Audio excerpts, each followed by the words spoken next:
Okay. ओम अज्ञानतिमिरन्धस्य ज्ञानाञ्जनशलाकया चक्षुरुन्मिलितं येन तस्मै श्रीगुरवे नमः।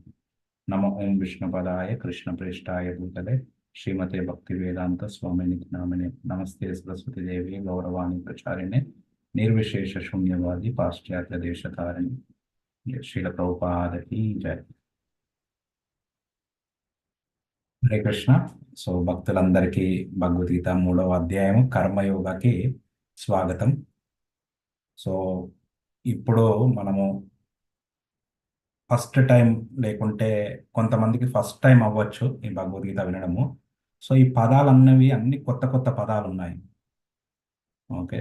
సో అన్ని కృష్ణుడు అర్జునుడే కన్ఫ్యూజ్ అయిపోతూ ఉంటాడు. ఇప్పుడు చూస్తాం మనము ఈరోజు లెక్చర్లో. సో అర్జునుడే, ద్వాపర యుగంలో ఉన్న అర్జునుడే కన్ఫ్యూజ్ అవుతున్నారంటే ఇంకా మనం కన్ఫ్యూజ్ అవ్వడం సాధారణం. సో ఇది మొదటిసారి మీరు ఎలాగో కొద్దిగా ఓపికతోని శ్రద్ధతోని 18 అధ్యాయుల వరకు వింటూ ఉండండి. ఎలాగైతే వింటూ వింటూ ఉంటే దాని రుచి, ఆ విషయాల గురించి మంచిగా అర్థమవుతాయి. ప్రస్తుతము కొద్దిగా కష్టంగా ఉంటుంది, కొంతమందికి చాలా కష్టంగా ఉండొచ్చు. కానీ మీరు ఏదైతే చేస్తున్నారో ఈ భగవద్గీత వినడం అంటే గంగాలో, కాశీకి వెళ్ళి గంగాలో స్నానం చేసినంత, పుణ్యక్షేత్రాలు వెళ్ళినంత. ఓకే. సో ఎన్నో లాభాలు ఉన్నాయి. కానీ లాభాల కన్నా భగవంతుడి పట్ల ప్రేమ, భగవంతుడి పట్ల శ్రద్ధ పెంచుకోవడము ఇంపార్టెంట్. భగవంతుడు ఏం చెప్తున్నాడో వినాలి. మన ఎవరిని అడిగారంటే భగవద్గీత మీరు చదివారా అంటే అట్లీస్ట్ చదివాము, విన్నాము అని చెప్పుకోవచ్చు. ఓకే. ఇది మీరు అర్థం చేసుకోవడానికి 1 అవర్లో చెప్పడము సాధ్యం కాదు.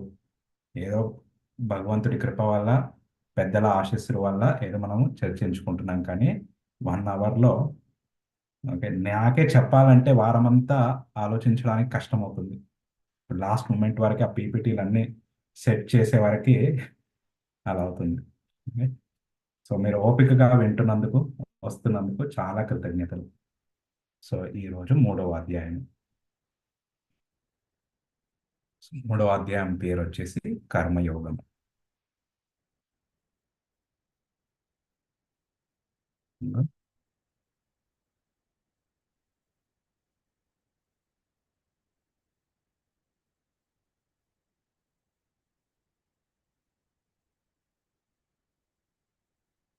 హరే కృష్ణ.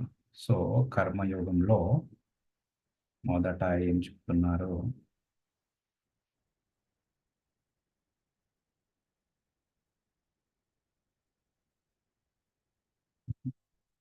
కృష్ణ, సారీ, ఇది 2వ అధ్యాయం గీతాసారము. ఇదంతా మనం చూసుకున్నాం లాస్ట్ క్లాస్లో. ఓకే. సో ఇక్కడ ఎన్నో చెప్పారు, ఎన్నో విషయాలు కృష్ణుడు చెప్పారన్నమాట. ఇవన్నీ చెప్పాక 3వ అధ్యాయం వచ్చేసి ఇది సెక్షన్స్ 3వ అధ్యాయంలో. సో ఈ సెక్షన్స్ వచ్చేసి అర్జునుడు అడిగాను. ఓకే. కర్మ సన్యాసం మరియు కర్మ రెండిట్లలో ఏది ఉత్తమం? ఓకే. తర్వాత 3-9 మోసపూరితమైన కర్మ సన్యాసం కంటే బుద్ధి యోగ ఉత్తమం. 10-16 మానవ జీవితం యజ్ఞం కోసం ఉద్దేశింపబడినది. తర్వాత 17-35 శ్లోకాలలో ఉండాలంటే అర్జునుడు ఆసక్తి లేకుండా తన విధులను నిర్వర్తించాలి. 36-42 ఆత్మిక శాశ్వత శత్రువు కామంను ఎలా జయించండు అడుగుతున్నట్టు మొదటి సెక్షన్. అర్జున వాచ జ్యాయసి చేత్ కర్మణస్తే మదా బుద్ధి జనార్దన తత్కిం కర్మని గురేమాం నియోజయసి కేశవ. సో 2వ అధ్యాయంలో కృష్ణుడు ఎన్నో విషయాలు చర్చించారు. సో ఇది అన్ని విషయాలు విన్న అర్జునుడు యాక్చువల్గా 2.49 శ్లోకాలో కృష్ణుడు అన్నాడు, దూరేన హి అవరం కర్మ బుద్ధి యోగా ధనంజయ బుద్ధౌ శరణం అన్విచ్చ కృపణా ఫలహేతవ. దూరేన ఈ అవరం కర్మ, ఈ దుష్ట కర్మలను దూరం పెట్టి బుద్ధి యోగాలో స్థితుడు అయ్యో. ఓకే, బుద్ధౌ శరణం అన్విచ్చ కృపణా ఫలహేతవ. బుద్ధిలో ఉండి ఉన్నవారు ఎవరైతే వాళ్ళ కర్మ ఫలాలని అనుభవిస్తారో వాళ్ళు లోబులు అని చెప్పారు. అయితే ఈ బుద్ధిని అర్జునుడు ఏమనుకుంటాడంటే ఇది సన్యాసం ఏమనుకుంటాడనమాట. అయితే ఒక వైపేమో నన్ను యుద్ధం చేయమంటావు, ఇంకో వైపేమో బుద్ధిలో నెలకొల్లమంటావు, బుద్ధిలో ఉండమంటున్నావు. సో ఈ రెండు రెండు మాటలు ఎందుకు మాట్లాడుతున్నావు? ధ్యాయసి చేత్. సో ఇప్పుడు కర్మ నస్తే, సో ఈ రెండిట్లలో ఏది ఉత్తమమో, ధ్యాయసి అంటే ఏది ఉత్తమం, ఈ రెండిట్లలో కర్మ ఉత్తమమా లేకపోతే బుద్ధి ఉత్తమమా, ఈ రెండిట్లలో ఏది ఉత్తమమో నాకు ఒక్కటి చెప్పు. కానీ ఘోరమైన కర్మలో నన్ను ఎందుకు నియుక్తం చేస్తావు, నియోజయసి, ఎందుకు నన్ను ఈ ఘోరమైన యుద్ధము చేయమంటున్నావు కేశవ. మళ్ళీ ఇక్కడ కేశవ అనే దానికి కూడా అర్థం ఉంది. కేశవ అంటే సో నువ్వు ఇప్పుడు నాకున్న ఈ ప్రశ్నలను, ఈ డౌట్లని సంహరించు అని ఈ పదం యూజ్ చేస్తున్నాడు. ఈ పేరు కృష్ణుడి పేరు పలుకుతున్నాడు అర్జునుడు. ఇంకేమంటున్నాడు? వ్యామిశ్రేణేవ వాక్యేన బుద్ధిం మోహయసీవ మే తదేకం వద నిష్ఠ ఏన శ్రేయోమాప్నుయాం. వ్యామిశ్రేణేవ అంటే అనేక అర్థాలు కలిగిన వాక్యాలు నువ్వు పలుకుతున్నావు. దీనివల్ల నా బుద్ధి ఏమైపోతుంది? మోహం అయిపోతుంది. నా బుద్ధి భ్రమిస్తుంది, నాకేం అర్థం అవ్వట్లేదు. తదేకం, ఒకటే మాట చెప్పు, నిశ్చితంగా ఒకటే చెప్పు, నాకు శ్రేయో అది ఉత్తమమో అది నాకు చెప్పయ్యా అని కృష్ణుణ్ణి అర్జునుడి ప్రాధేయపడుతున్నాడు. ఓకే, సో ఇప్పుడు అర్జునుడు ఏమనుకుంటున్నాడు? రెండు రెండు చెప్తున్నావు, రెండు రెండు మాటలు చెప్పకు, ఒకటే మాట చెప్పు అంటున్నాడు. నెక్స్ట్ ఇప్పుడు కృష్ణుడు సో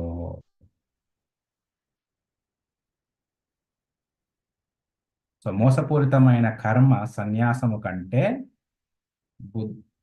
బుద్ధి యోగ ఉత్తమము. ఇక్కడ ఓకే, కొద్ది కనిపించట్లేదు.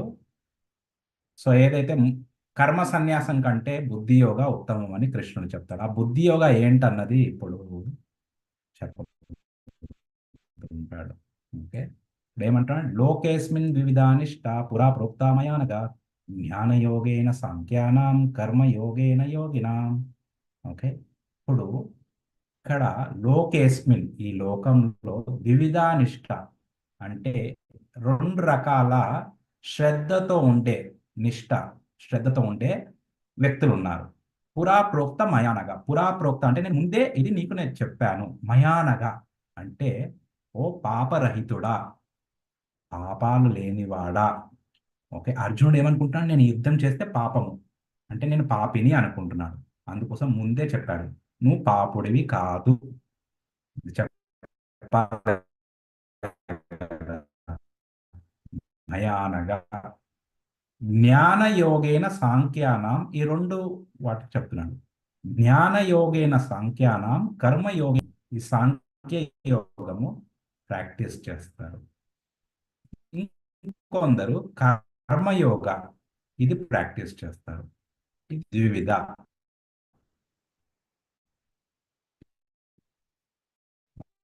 ఓకే, మళ్ళీ ఏం చెప్తున్నాడు? ఇది ముందే చెప్పాను. మళ్ళీ 4వ శ్లోకాల న కర్మణాం అనారంభ నైష్క సిద్ధిం సమధి గచ్చతి. న కర్మణ అనారంభ. ఓకే, కర్మన ఈ నాని అక్కడికి తీసుకెళ్ళాలి. అనారంభ అంటే కర్మని ఆరంభము చేయకపోవడం వల్ల నైష్కర్మ్యముకు ఉండే ఫలితం నీకు రాదు. అంటే కర్మం చేయకపోతే నాకు ఏమి కర్మబంధాలలో అంటే నైష్కర్యం అంటే నిష్కామ కర్మయోగ అంటే ఫలితము ఆశించకుండా, ఫలం ఆశించకుండా చేసే కర్మలు. 2.47లో చెప్పాడు, కర్మణ్యేవాధికారస్తే మా ఫలేషు కదాచన. సో దానివల్ల నువ్వు ఏదో కర్మ చేయకపోవడం వల్ల అంటే నేనేం పని చేయను, ఖాళీ కూర్చుంటాను, దీనివల్ల ఏదో నీ కర్మబంధాలలో పడకుండా ఉండవయ్యా అంటున్నాను. ఇంకోటి నచ సన్యసనాదేవ సిద్ధిం సమధి గచ్చతి. అలా అని సన్యాసం తీసుకుంటాను, ఓకే నేను ఏదో దుస్తులు వేసుకొని ఉంటాను, అలా సన్యాసం నాలుగో ఆశ్రమం తీసుకొని, ఓకే డైరెక్ట్ నాలుగో ఆశ్రమం తీసేసుకొని నేను సన్యాసి తీసుకొని దానివల్ల నేను సిద్ధి పొందుతాను, అది కుదరదు. దానివల్ల సన్యాసం ఏదో బహిర్గతంగా సన్యాసం తీసుకోవడం వల్ల కూడా సిద్ధి ప్రాప్తించదు అని చెప్తున్నారు అన్నమాట. అయితే ఇక్కడ మళ్ళీ ఎక్కడ చెప్పాడు ముందు ఈ సాంఖ్యానం జ్ఞానయోగ కర్మయోగ ఎక్కడ చెప్పాడు? 2.39లో చెప్పాడు. ఏమన్నాడు? సాంఖ్యయోగం అంతా చెప్పేసి, అంటే ఆత్మ గురించి విషయాల గురించి చెప్పేసి కర్మకాండ చెప్పేసి ఏమన్నాడు? ఏషాతే అభిహిత సాంఖ్యే, నేను బుద్ధిర్యోగే త్విమాంశును, ఇప్పటి వరకు సాంఖ్యయోగం గురించి చెప్పానయ్యా అని 39 రెండో అధ్యాయంలో చెప్పాడు. ఇప్పుడు బుద్ధి యోగ చెప్పబోతున్నాను. బుద్ధ్యాయుక్తో యయా పార్థ కర్మబంధం ప్రహాస్యసి, ఈ బుద్ధి యోగంలో నెలకొన్న వారు కర్మబంధాల నుండి విముక్తులవుతారు అని చెప్పారనమాట. సో అందుకోసము ఈ రెండు, అంటే ఇక్కడ ఇక్కడ మీరు చూసుకుని అనుకో, జ్ఞానయోగ సాంఖ్యానం అంటే ఇది 2.11 నుండి 37 వరకు చెప్పింది. కర్మయోగేన అంటే 39 తర్వాత చెప్పింది ఏంటది? ఈ బుద్ధి యోగ ఈ కర్మయోగ రెండు ఒకటే అంటున్నాడు. ఓకే, మళ్ళీ నైష్కర్మ్యం, నైష్కర్మ్యం నుండి నీకు కర్మబంధాల నుండి విముక్తుడు అవుతా అంటున్నాడు. సో కానీ బుద్ధి యోగ నుండి కూడా కర్మబంధాల నుండి విముక్తుడు. కొద్దిగా టఫ్గా ఉండొచ్చు, ఏం బాధపడకండి, మళ్ళీ ఒకసారి మళ్ళీ మీరు రికార్డింగ్లో వెళ్ళి వింటే అర్థమవుతుంది. ఓకే, సో ఏమంటున్నారు బేసికలీ ఇక్కడ ఏంటంటే జ్ఞానయోగ సాంఖ్యయోగ రెండు ఒకటే.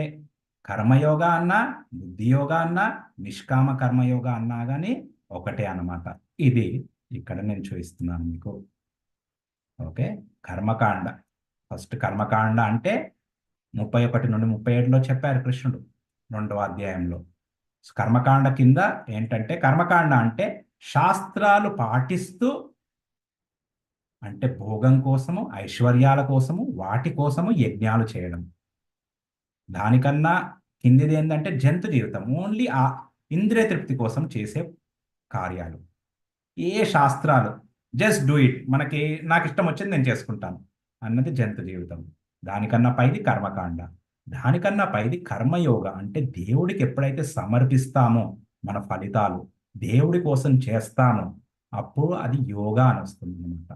యుజ్యతే యోగా అంటే ఆ కర్మయోగాన్ని ఈ 3-4 శ్లోకాలలో దాన్ని మనం 2వ అధ్యాయము 3వ అధ్యాయంతో పోలిస్తే ఇప్పుడు ఈ కర్మయోగానికి ఈక్వల్ టు బుద్ధి యోగ, ఈక్వల్ టు నైష్కర్మ్య. నైష్కర్మ్య అంటే ఇంకో దాని పేరు నిష్కామ కర్మయోగాన్ని చిన్నగా నైష్కర్మ్య అంటారు. దీనిని భక్తి యోగా కూడా అంటారు. సో ఇది బుద్ధి యోగా అని 39లో చెప్పారు 2వ అధ్యాయంలో, నైష్కర్మ్య 3.4లో చెప్పారు, భక్తి యోగా అన్నది 3.9లో కృష్ణుడు చెప్పబోతున్నాడు. 2వ అధ్యాయంలో భక్తి యోగా శ్లోక 61లో కూడా చెప్పారు. హరే కృష్ణ. ఓకే, ముందుకెళ్దాం. ఇప్పుడు ఏమంటున్నారంటే, సరే ఇప్పుడు ఏమన్నారు? ఇప్పుడు కృష్ణుడు అయితే సన్యాసం అన్నాడు కదా, సన్యాసం కన్నా కర్మలు చేయడం బెటర్ అయ్యా అంటున్నాడు. కర్మ సన్యాసం కన్నా బుద్ధి యోగా చేయి. అయితే ప్రశ్నలు రావచ్చు, ఎందుకు ఖాళీగా ఎందుకు వద్దంటున్నాడు, ఏమి చేయకుండా ఎందుకు ఉండమంటున్నాడు? ఇప్పుడు కృష్ణుడు చెప్తున్నాడు, నహి కశ్చిత్ క్షణమపి జాతు తిష్టతి అకర్మకృత్ కార్యతే అవశక్ కర్మ సర్వ ప్రకృతి జైర్గుణై. నహి కశ్చిత్, ఒక్క క్షణము కూడా ఎవ్వరు ఖాళీగా ఉండలేరంట.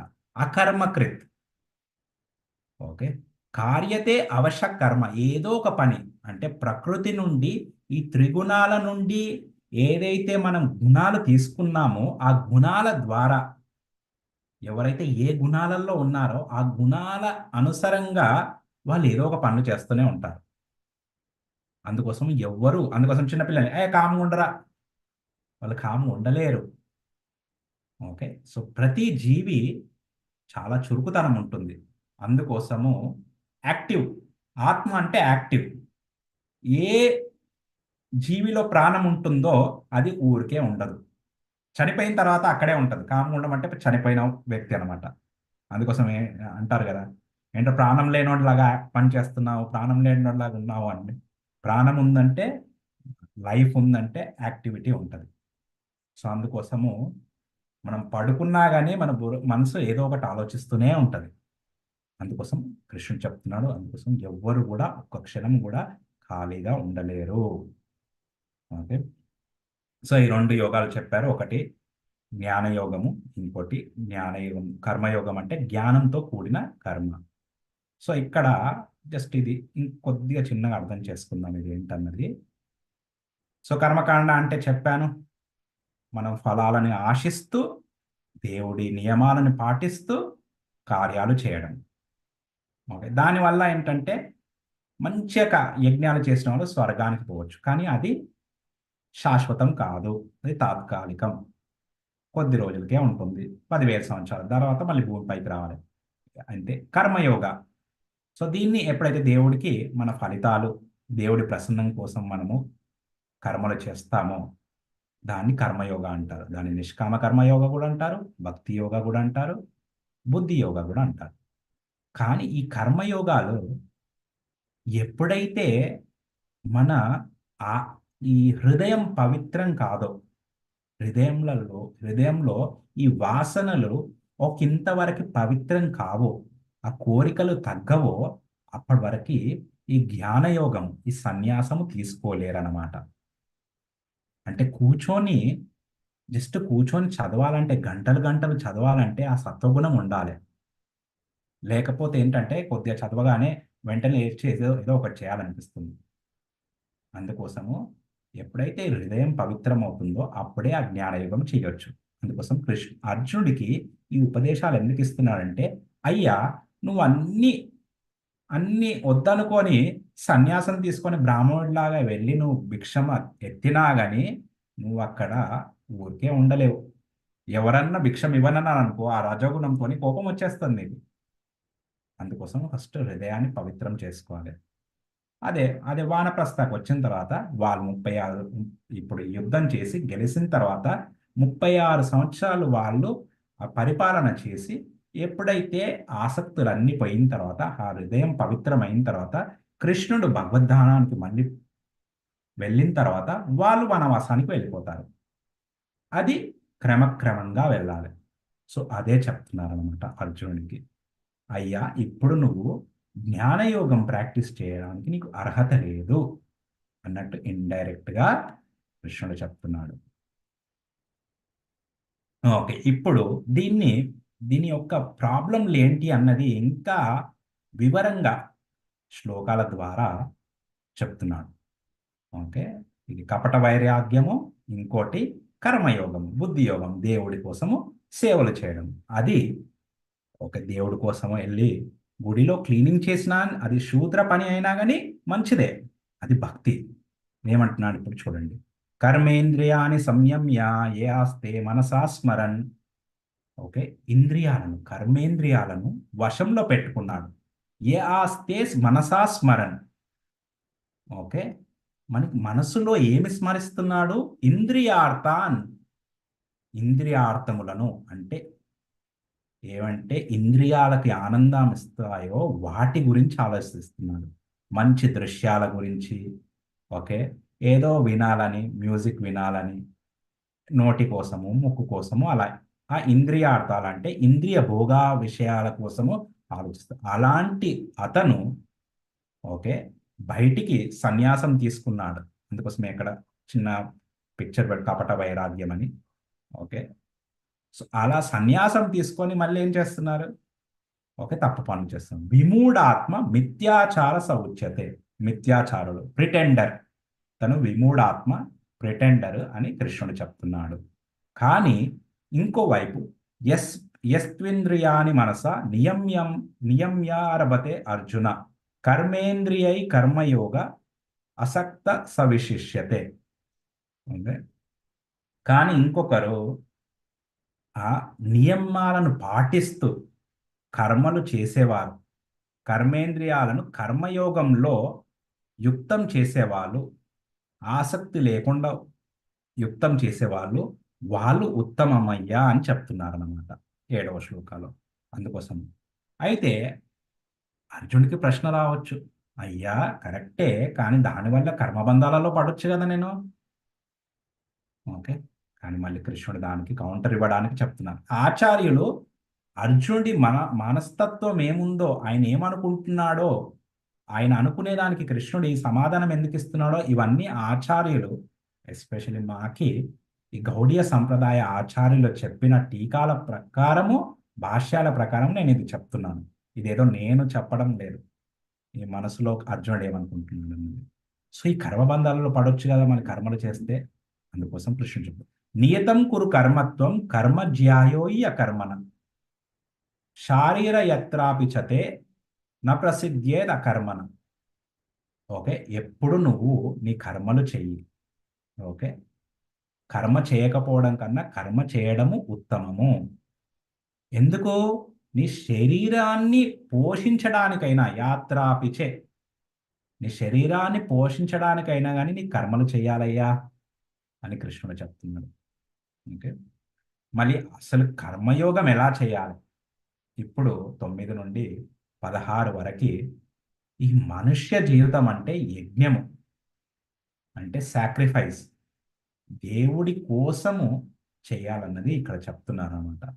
సో నిజమైన వైరాగ్యం ఏంటి?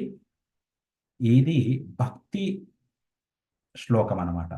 యజ్ఞార్థాత్ కర్మణో అన్యత్ర లోకోయం కర్మబంధన తదర్థం కర్మ కౌంతేయ ముక్త సంగ సమాచార. యజ్ఞ అంటే విష్ణుది ఇంకొక పేరు యజ్ఞ. యజ్ఞ పురుషుడు అంటే, యజ్ఞ అంటే విష్ణు పేరు అనమాట. ఆయన ప్రసన్నం కోసము, అర్థాత్ యజ్ఞ అర్థాత్ ఆయన కోసము, కర్మనో కర్మలు ఆయన కోసం చేయాలి, ఆయనని ప్రసన్నం చేయడం కోసం చేయాలి. అన్యత్ర లోకోయం కర్మబంధన, అన్యత్ర లేకుంటే ఈ లోకంలో కర్మబంధనాలలో పడతాము. తదర్థం కర్మ కౌంతేయ ముక్త సంగ సమాచార. ఎలాగైతే యజ్ఞుడి కోసము, ఆ విష్ణు ప్రసన్నం కోసం యజ్ఞాలు ఎప్పుడైతే చేస్తారో ముక్తిని పొందుతారు. ఈ కర్మబంధాల నుండి ముక్తి పొంది భగవద్ధామంకి వెళ్తాము. సో ఇది భక్తి యోగ అంటే శ్రీకృష్ణుడి ప్రసన్నం కోసము శరీరము, మనస్సు, మాటలు ఆయన సేవలో యుక్తం చేయాలి. కర్మణా మనసా వాచ అంటాం కదా. కర్మణ అంటే శరీరాన్ని, మనస్సుని ఎప్పుడు ఆయన విషయాలలో నెలకొల్పాలన్నమాట. ఇంద్రియ భోగ వస్తువుల పైన పెడితే కామం పెరుగుతుంది. నెక్స్ట్, అయితే అయ్యా అందరూ ఈ భక్తి యోగానికి అర్హులు కాదు. కొంతమందికి ఎన్నో కోరికలు ఉంటాయి. మళ్ళీ వాళ్ళ సంగతి ఏంటి? ఓకే, వాళ్ళ గురించి చెబుతున్నాను. ఇదంతా జస్ట్ భక్తి యోగము. ఎలా అయితే నారదముని, ఓకే, యుధిష్ఠిర్ మహారాజ్కి ఇక్కడ రాజసూయ యజ్ఞంలో చెప్తున్నారనమాట, కృష్ణుడిని ప్రశంసిస్తున్నారు. అలానే కలియుగంలో హరినామ సంకీర్తనాలు చేస్తున్నారు వీళ్ళు. అన్ని దేవుడిని ప్రసన్నం కోసం. ప్రసాదాలు మనం వితరణ చేసినా కానీ దేవుడికి ముందు నైవేద్యం పెట్టి ప్రసాదాలు విస్తరణ చేస్తే గోపూజ అవ్వచ్చు, అది గృహస్థాలు కూర్చొని దేవుడిని కీర్తించవచ్చు. ఏది చేసినా కానీ ఆయన ప్రసన్నం కోసం చేస్తుంది. ఇప్పుడు మనము ఈ భగవద్గీత చర్చించుకుంటున్నాం. ఎందుకు? దీనితో దేవుడు ఆనందపడతాడు. ఎప్పుడైతే దేవుడు, ఓకే, శ్రీకృష్ణ భగవానుడు ఆనందపడతాడో మనకి ఆటోమేటిక్గా ఆనందం కలుగుతుంది. ఓకే, ఇప్పుడు ఇది మళ్ళీ కృష్ణుడు ఎవరికైతే అత్యాశలు ఉన్నాయో వాళ్ళేం చేయాలి? సో ఈ సృష్టిని ఎట్లా చేశాడు, ఓకే, ఈ యజ్ఞాలు ఎలా సృష్టించాడు, ఇవన్నీ చెప్తారనమాట. సో ఈ సృష్టి అంతా కృష్ణుడి నుండి, శ్వాస నుండి వచ్చింది. ఆయన రోమాల నుండి ఈ అన్ని భూగోళాలు, ఓకే, ఈ బ్రహ్మాండాలు అంటారు. ఒక్కొక్క బ్రహ్మాండంలో ఒక్కొక్క బ్రహ్మ ఉంటారు. ఓకే, మన బ్రహ్మ అందరికన్నా చిన్న బ్రహ్మ, ఆయనకి 4 తలలు. ఇంకా వేరే బ్రహ్మలు అయితే ఇంకా ఎక్కువ తలలు ఉంటాయి. కొంతమందికి 1000 తలలు ఉన్న వాళ్ళ బ్రహ్మలు కూడా ఉంటారు. ఓకే, సో అలా 14 లోకాలు ఉంటాయి. మళ్ళీ ఆ పాలకులు ఉన్నారు. ఓకే, దిగ్దిశ పాలకులు, దేవి దేవతలు, వీళ్ళందరూ ఇది మేనేజ్మెంట్ చేస్తారు. కానీ ఇది సృష్టించింది ఎవరు? కృష్ణ భగవాను, విష్ణుమూర్తి, ఏదన్నా అనుకోవచ్చు. అయితే ఏం చెప్తున్నాడు, ఎలా సృష్టించాడన్నది ఇక్కడ ఈ 10వ శ్లోకాలు చెప్తుంది. సహయజ్ఞ ప్రజా సృష్ట్వ పురోవాచ ప్రజాపతి. ఓకే, సో ప్రజలను సృష్టించినప్పుడు, ప్రజలంటే అందరూ, దేవతలు, మనుషులు అందరూ, వాళ్ళని సృష్టించినప్పుడు దాంతో పాటు యజ్ఞాలు కూడా ఇచ్చాడంట.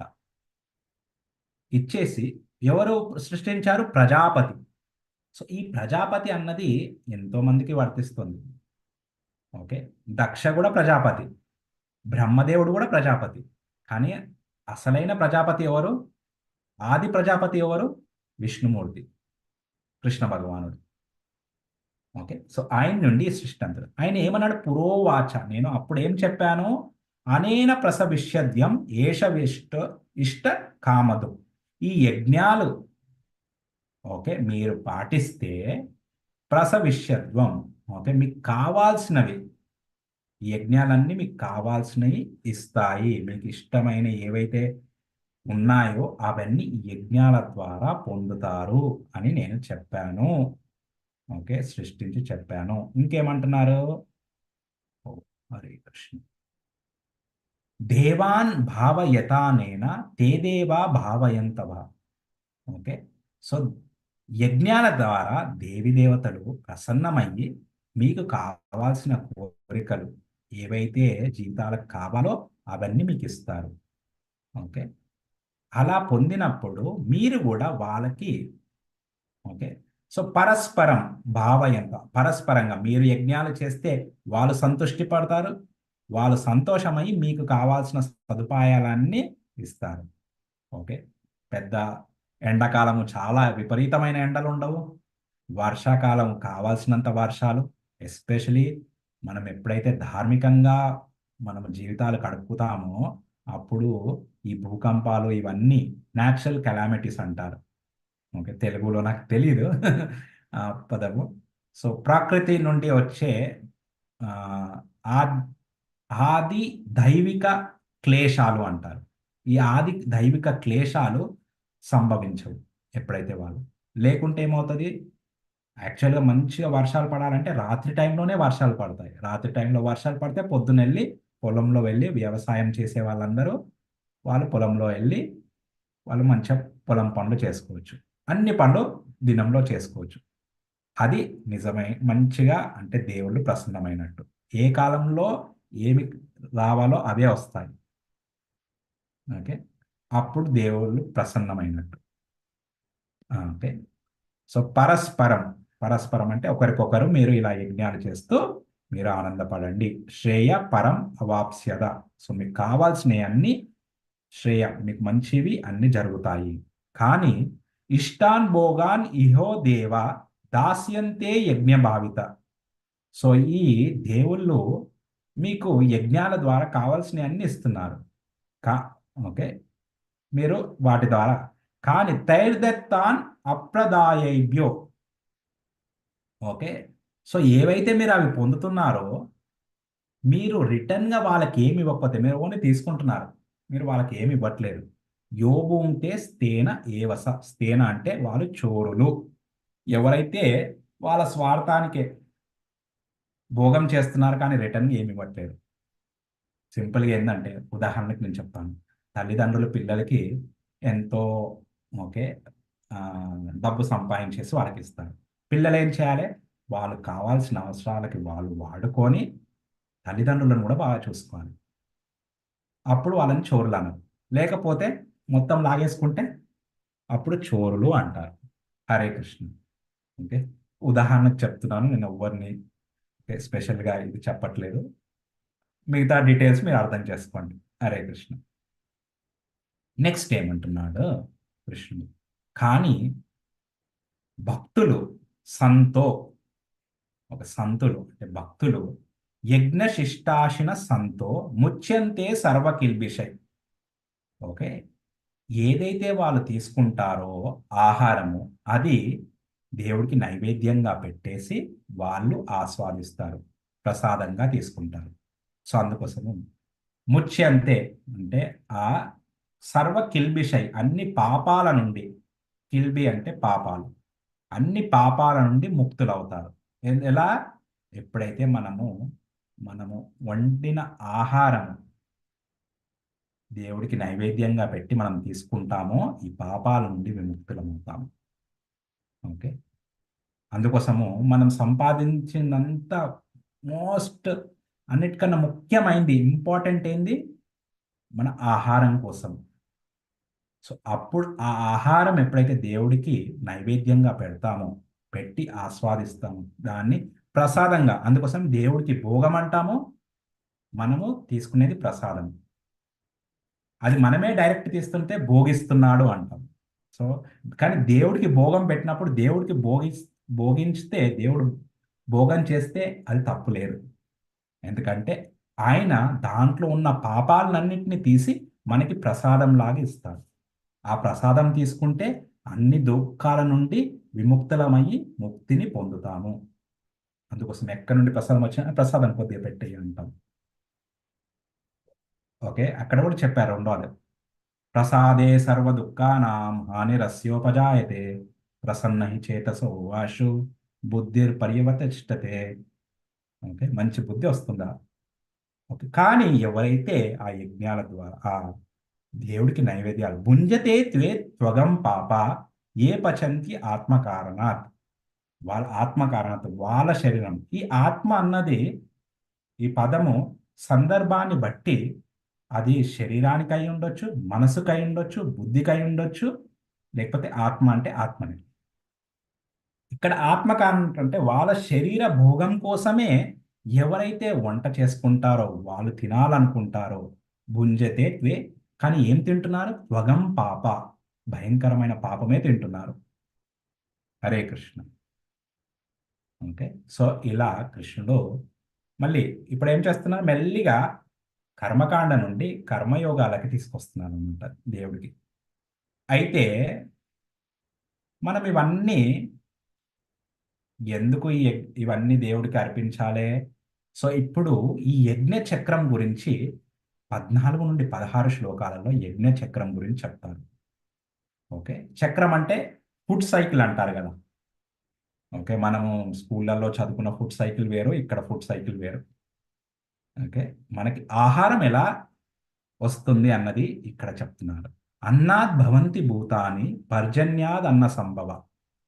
ఓకే, సో అన్ని జీవులు అన్నం పైన డిపెండ్ అయి ఉన్నారు. ఓకే, ఆ ఆ అన్నం ఎక్కడి నుండి వస్తుంది? పర్జన్యాద్ అన్న సంభవ. పర్జన్య అంటే వర్షం. సో ఆ అన్నము, ధాన్యము వర్షాల నుండి వస్తుంది. కానీ వర్షాలు ఎక్కడి నుండి వస్తుంది? యజ్ఞాత్ భవతి పర్జన్య. యజ్ఞము ద్వారా వర్షాలు వస్తాయి. కానీ యజ్ఞం అంటే ఏంటి? యజ్ఞ కర్మ సముద్భవ. యజ్ఞము అంటే మన నియమిత కర్మలు. శాస్త్రాలలో మనకి ఏ కర్మలైతే చెప్పారో ఆ కర్మలు చేయడం వల్ల బ్రాహ్మణులు బ్రాహ్మణుల కర్మ చేయాలి, క్షత్రియులు క్షత్రియుల ధర్మం చేయాలి, వైశ్యులు వైశ్య ధర్మం చేయాలి, శూద్రులు శూద్రుల ధర్మం చేయాలి. ఓకే, ఇది ఎన్నో ధర్మాలు ఉన్నాయి. అలా పిల్లలు చదువుకోవాలి. ఓకే, మళ్ళీ తల్లిదండ్రులకి సేవలు చేయాలి, పెద్దవాళ్ళు అయిన తర్వాత, గృహస్థులు అయిన తర్వాత అలా తల్లిదండ్రులు పిల్లలకి సేవ చేయాలి. ఇవన్నీ చాలా ధర్మాలు ఉన్నాయి. కానీ వాళ్ళ ధర్మాలన్నీ శాస్త్ర అనుసరంగా చేయాలన్నమాట. అదే యజ్ఞం అని కృష్ణుడు చెప్తున్నాడు. ఇప్పుడు ఎందుకు చెప్తున్నాడు? అర్జునుడికి సూచిస్తున్నాడు. నీ యొక్క యజ్ఞం ఏంటి? ఈ యుద్ధము చేయడమే యజ్ఞమయ్యా అని చెప్తున్నాడు ఇండైరెక్ట్ గా. ఓకే, సో ఆయన వెళ్ళి యజ్ఞం చేయనక్కర్లేదు.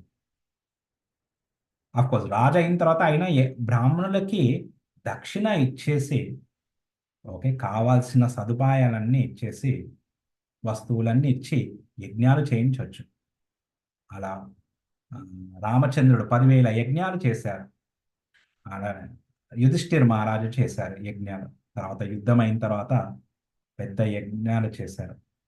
ఓకే, వ్యాస మహర్షి చెప్తారు.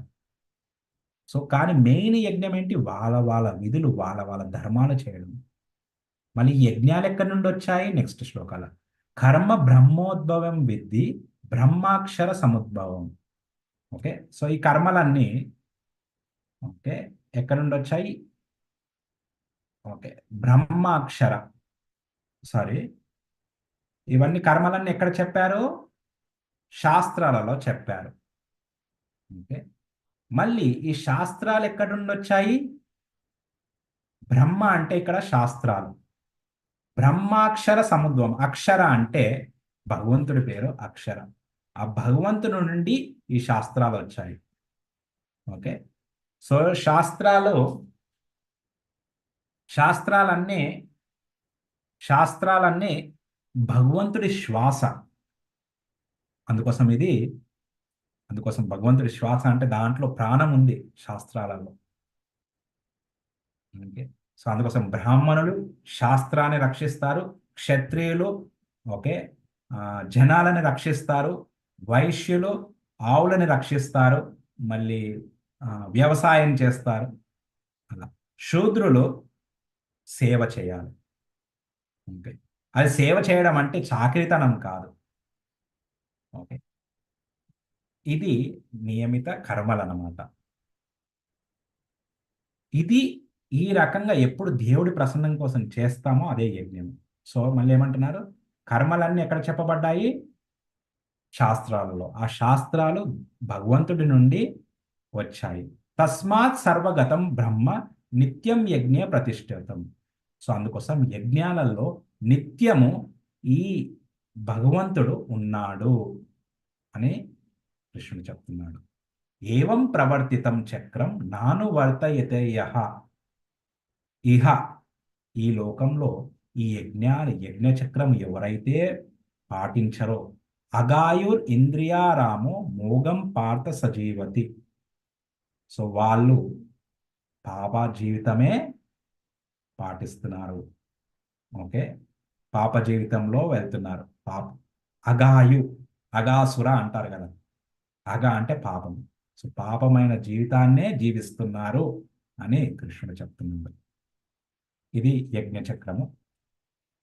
సో జీవులు అంటే భూత ధాన్యము పైన, అన్నం పైన డిపెండ్ అయి ఉన్నారు. ఈ అన్నము పర్జన్యాత్ వర్షం నుండి వస్తుంది, వర్షం యజ్ఞం నుండి వస్తుంది. యజ్ఞం అంటే ఏంది? నియమిత కర్మలు చేయడము. ఈ నియమిత కర్మలు వేదాలలో అంటే బ్రహ్మ దాన్ని అంటారు, వేదాలలో చెప్పబడింది. ఈ వేదాలు ఇవన్నీ ఎక్కడి నుండి వచ్చాయి? భగవంతుడి నుండి వచ్చాయి. ఓకే. సో ఈ యజ్ఞ చక్రం ఎవరైతే పాటించారో యజ్ఞం లేని జీవితము పాపంతో నిండినది. ఓకే. భగవంతుని వేదాలు వచ్చాయి, వేదాలలో కర్మలు చెప్పారు, మన కర్తవ్యాలు చెప్పారు. ఓకే. మన కర్తవ్యాలు చేయడమే యజ్ఞము. యజ్ఞాల ద్వారా వర్షాలు మంచిగా వస్తాయి. వర్షాలు వస్తేనే ధాన్యం. వర్షం లేకపోతే ఏ ఎకనామిక్ డెవలప్మెంట్ ఉండదు, ఆర్థిక పరిస్థితి ఎప్పుడు బాగుపడదు. ధాన్యం నుండి మనము ఆహారం అంటే జీవులు దానిపైనే బతుకుతారు. దీన్ని దేవుడికి నైవేద్యం పెట్టి మనం తీసుకున్నప్పుడు అది అన్ని పాపాల నుండి ముక్తులవుతాం. హరే కృష్ణ. సో ఇప్పుడు అయితే ప్రశ్న ఏం రావచ్చంటే సరాయ్ ఓకే 17 నుండి 35కి కృష్ణుడు చెప్తాడనమాట. ఏం చెప్తాడు? ఆసక్తి లేకుండా తన విధులను నిర్వర్తించాలి. ఓకే. మనకి శాస్త్రాలు తెలిస్తే మనము వేరే వాళ్ళకి ఉదాహరణలాగా ఉండాలన్నమాట. ఓకే. సో పెద్దవాళ్ళకి ఏదైతే విలువలు ఉంటాయో, ఏవైతే వాల్యూస్ ఉంటాయో పిల్లలకి అలాంటి వాల్యూసే వస్తాయి. అలాంటి విలువలు అంటే మనం దేనికైతే ఓకే ప్రాముఖ్యత, దేనికైతే విలువ కడతామో పిల్లలు కూడా దానికే విలువ కడతారు. అంటే ఎవరైతే ఈ నేతలు, ఎవరైతే పెద్దవారు ఉంటారో, లీడర్స్ ఉంటారో వాళ్ళ వాల్యూస్ చాలా ఇంపార్టెంట్. వాళ్ళు దేనికి విలువ కడుతున్నారన్నది చాలా ఇంపార్టెంట్ ఇక్కడ. సో కృష్ణుడు జనక మహారాజు గురించి చెప్తాడు. జనక మహారాజు నిర్దేశించే విధులను ఎల్లప్పుడూ నిర్వర్తించాడు. సో కృష్ణుడు ఇక్కడ చూడండి, ఆయనకి ఎంత ఆసక్తి లేదు. డైరెక్ట్ అందరం ఏమంటాం ఇప్పుడు? అయోధ్యలో మందిరం ఓపెన్ అయింది, మర్యాద పురుషోత్తముడు రాముడు, డైరెక్ట్ చెప్పొచ్చు కదా, నేనే గొప్పవాణ్ణి, రాముణ్ణి పాటించండి అయ్యా అని చెప్పుకోవచ్చు. కానీ ఆయన గురించి చెప్పలేదు. ఆయన జనక మహారాజు గురించి చెప్పారనమాట. మళ్ళీ దీన్ని ఇంకోలాగా రాజకీయంలాగా చూస్తే ఆయన మామయ్య పైన ఒకే ఆసక్తి ఉంది, మామయ్య పేరు చెప్తున్నాడని కాదు. జనక మహారాజుని విదేహ అంటారు. అంటే ఆయనకి శరీరం పైన ఏమీ ఆసక్తి లేదు. అందుకోసము సీతమ్మని వైదేహి అంటారు. అంటే విదేహ కూతురు, వైదేహి అంటే శరీరం పైన ఆసక్తి లేనివారు.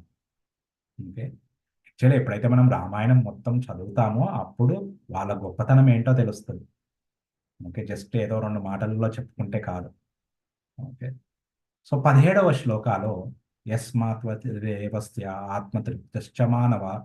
సో ఎవరైతే ఆత్మలోనో తృప్తి చెందుతారో వాళ్ళకి ఏమి కర్మ చేయనవసరం లేదు.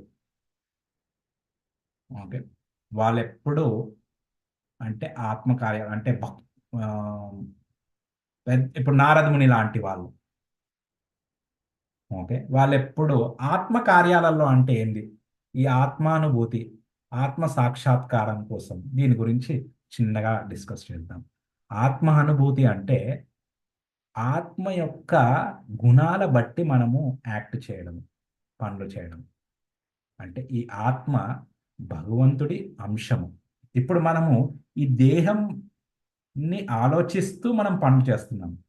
ఆత్మని మనసులో పెట్టుకొని పనులు చేయట్లేదు, దేహాన్ని పెట్టుకొని పనిచేస్తున్నాం. ఈ తాత్కాలికమైన శరీరాన్నే ఆలోచిస్తున్నాం రోజంతా, కానీ ఆత్మకి ఏది మంచి జరుగుతుంది అన్నది చాలా తక్కువగా ఆలోచిస్తాం. ఓకే, కానీ ఎవరైతే ఎల్లప్పుడూ ఆత్మలో ఆలోచిస్తారో వాళ్ళకి ఏమి పనులు లేవు. కానీ ఆత్మలో ఆలోచించడం అంటే ఆత్మ యొక్క సంబంధం కోసం ఆలోచించాలి, గుణాల కోసం ఆలోచించాలి. సో సంబంధం ఏంటి? ఆత్మ భగవంతుడి అంశము. మమైవాంశో జీవలోకే జీవభూత సనాతనం. ఓకే, భగవంతుడే కృష్ణుడే అన్నాడు నా అంశం. ఓకే, సో నేను ఆయన అంశం ఉన్నప్పుడు ఆయన గురించి స్మరించాలి, ఆయనకు సేవ చేయాలి. ఓకే, ప్రహ్లాదుడు చెప్తాడు కదా, ఏమంటాడు? శ్రవణం కీర్తనం విష్ణు స్మరణం పాదనం అర్చనం వందనం. ఓకే, ఆ, ఆత్మ నివేదనం. ఈ నవవిధ భక్తి గురించి చెప్తాడు, ఎలా భక్తి చేయాలన్నది. సో ఆయన గురించి స్మరించినా కానీ సో వాళ్ళకి ఏమి కర్మలు లేవు, ఎందుకంటే వాళ్ళు ఆల్రెడీ ఉత్తమమైన కర్మం చేస్తున్నారు, దేవుణ్ణి ఎప్పుడూ గుర్తు చేసుకుంటున్నారు, ఆయన ప్రసన్నం కోసము ఉంటున్నారు అన్నమాట. సో వారికి కర్మల ద్వారా పొందవలసినది కానీ మరియు ఎటువంటి కర్మ చేయకపోవడానికి కారణంగానే ఉండదు. సో వాళ్ళకి ఏం కర్మలు చేయనవసరం లేదు, కానీ వాళ్ళు ఖాళీగా ఉంటారా? హనుమంతుడు ఖాళీగా ఉంటాడా? ఆయన పెద్ద భక్తుడు, నారదుని పెద్ద భక్తుడు, ఖాళీగా ఉంటాడా? సో చేయవలసిన అవసరం లేదు, కానీ అయినా కానీ వాళ్ళు అలా అని చేయకూడదు అన్నది కాదు, వాళ్ళు చేస్తారు. చేయకూడదు అన్నది కూడా వాళ్ళపైన అప్లై చేయలేము. అలాగే ఏ ఇతర జీవునిపై ఆధారపడవలసిన అవసరము అతనికి ఉండదు. సో వాళ్ళకి స్వయంగా దేవుడే వాళ్ళ అవసరాలన్నీ తీరుస్తాడు. ధ్రువుడు, మీరు భాగవతంలో చూస్తే ధ్రువ మహారాజు అడవికి వెళ్ళిపోతాడు. సో ఆయనకు కావాల్సిన అవసరాలన్నీ దేవుడే ఇచ్చేస్తాడు, ఆయన దేవుడే పోషిస్తాడు. ఎందుకంటే అంత ఆ స్మరణ ధ్యానం అలా చేస్తాడు నారదుని.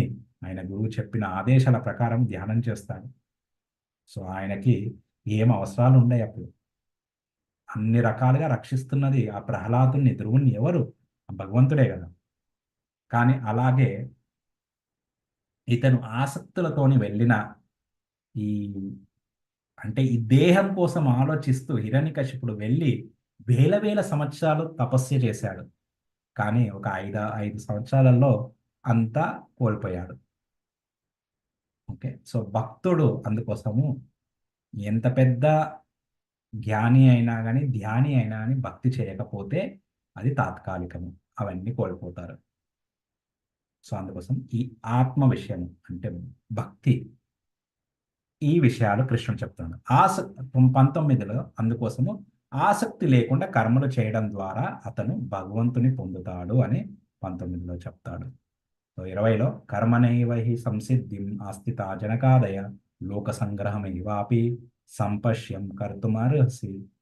సో ఆదయ, జనక మహారాజు లాంటి వారు. ఆదయ అంటే జనక మహారాజు ఒక్కరినే చెప్పలేదు, ఆదయ అన్నారు. సో వాళ్ళు కర్మలు చేస్తూ ఆ కర్మయోగ చేస్తూ సిద్ధిని పొందారు. లోక సంగ్రహం ఏవాపి, ఇవన్నీ ఎందుకు చేశారు? మళ్ళీ లోకాన్ని లోకానికి ఒక ఉదాహరణగా సెట్ చేయడానికి చేశారు. సంపశ్యన్, వాళ్ళకి ఒక నిదర్శనం చూపించడానికి.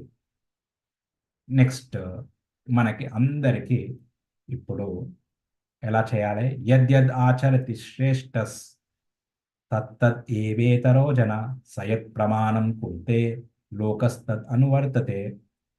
శ్రేష్ఠులు ఏ ఆచారాలు పాటిస్తారో శ్రేష్టస్ తత్ తత్ అలాంటివే ఇతర జనులు తత్తత్ ఏవే తరోజన ఇతర జనులు అవే ఆచారాలు పాటిస్తారు. వాళ్ళు ఏ ప్రమాణాలు, ఏ రూల్స్ అయితే స్థాపిస్తారో లోకమంతా ఆ నియమాలని అనుసరిస్తారు. ఓకే. సో అందుకోసం శ్రేష్ఠుడు ఎవరైతే లీడర్స్ ఉన్నారో అందరూ ఏదో రకంగా లీడర్సే. మీరు ఫ్యామిలీ పర్సన్ అయితే మీరు లీడర్సే. సో చిన్న పిల్లలు కాకుండా ఎలాగైతే ఏజ్ పెరుగుతూ ఉందంటే, అరే ఏంట్రా ఇంత పెద్దగా అయ్యావు బుద్ధి లేదా అంటారు. ఓకే.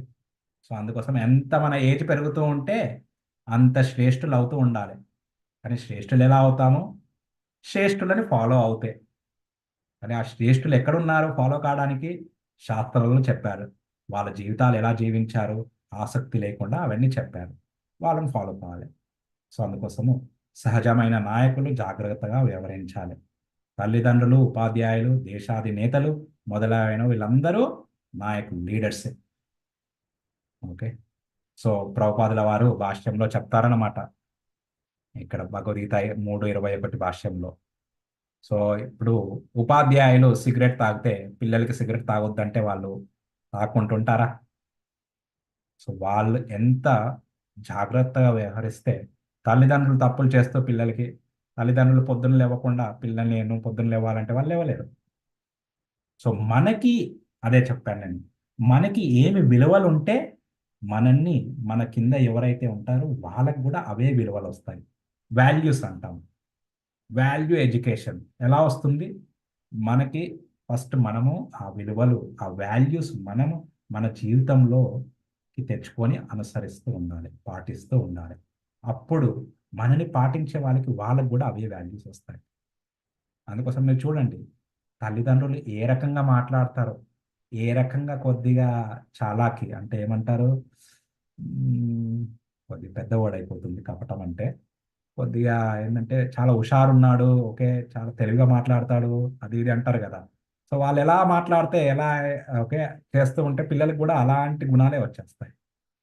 సో అందుకోసము సో పిల్లల్ని చూడగానే ఆటోమేటిక్‌గా తల్లిదండ్రులు ఎలా ఉన్నారో అర్థమైపోతుంది. అందుకోసం సాంగత్యం.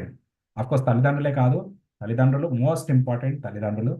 తర్వాత వాళ్ళు ఎవరితో అయితే కలుస్తున్నారో సాంగత్యం ఎలా ఫ్రెండ్స్ వాళ్ళందరూ, మళ్ళీ వాళ్ళ ఉపాధ్యాయులు వాళ్ళందరూ. ఓకే. ఎవరిని కించపరచట్లేదు.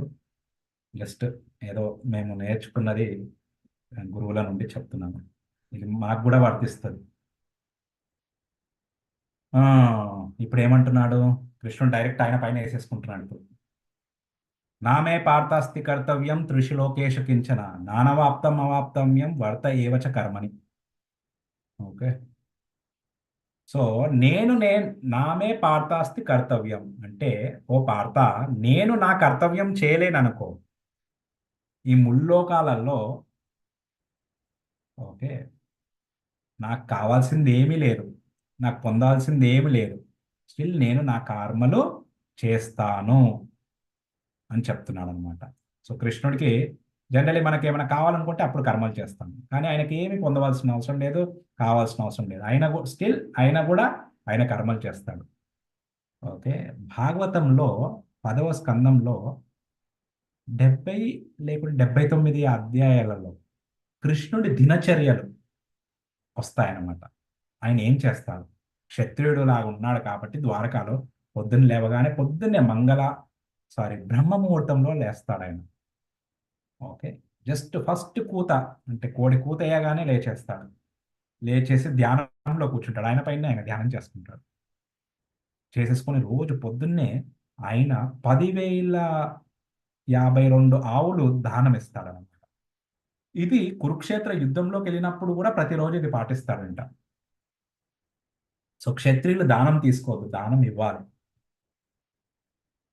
సో 6 కార్యాలుంటాయి బ్రాహ్మణులకి. ఓకే. యజన్, యాజన్, పఠన్, పాఠన్, దాన ప్రతిగ్రహ. యజ్ఞాలు చేయాలి, చేయించాలి. ఓకే. శాస్త్రాలు చదవాలి, చదివించాలి. హరే కృష్ణ, ఎవరు ఈ గీతలు గీశారు కొద్దిగా రబ్ చేయాలి. ఒక్క నిమిషం. ఏ గోవిందా, ఎలా రబ్ చేయాలి?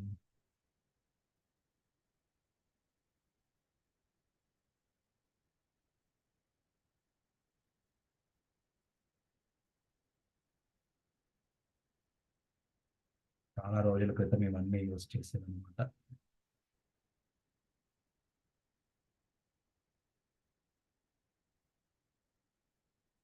హరే కృష్ణ హరే కృష్ణ కృష్ణ కృష్ణ హరే హరే, హరే రామ రామ రామ హరే హరే.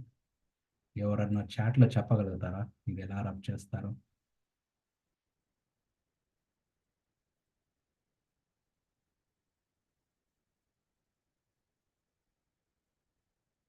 ఓకే, మేబీ తర్వాత చూసుకుందాం.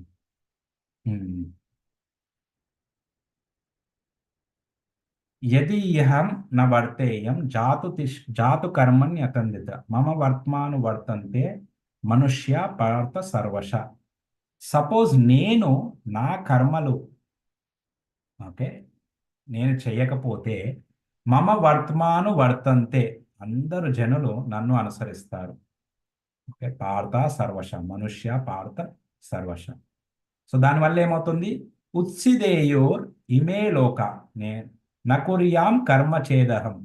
సో నా కర్మలు నేను చేయకపోతే ఈ లోకం నాశనానికి కారణం నేనే అవుతాను.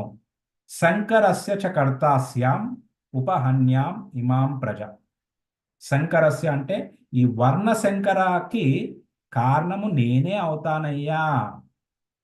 ఓకే, ఈ చెడు జనాభాకి ఉత్పత్తికి నేను కారణమవుతాను. ఇది నాలుగో ప్రశ్న అర్జునుడిది. 24 3:24. ఇది అర్జునుడు ఏదైతే చెప్పాడో, పెద్దవాళ్ళందరూ చనిపోతే ఈ వర్ణ సంకరం ఉత్పత్తి అవుతుంది.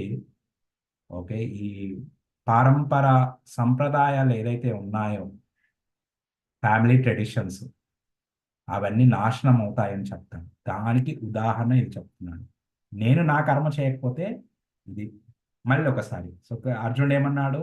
ఫస్ట్ దయ అన్నాడు, జాలి అన్నాడు. అది ఆత్మకి ఉండాలి అని కృష్ణుడు చెప్పాడు, దేహానికి కాదు ఆత్మకి.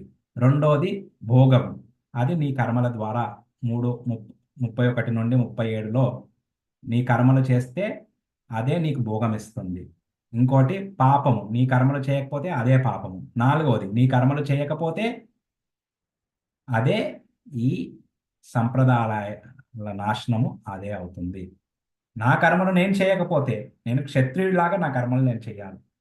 ఈ దానాలు ఇవ్వాలి, ఓకే, యుద్ధం చేయాలి, ప్రజలను రక్షించడానికి ఇవన్నీ చేయాలి అని చెప్తున్నాను.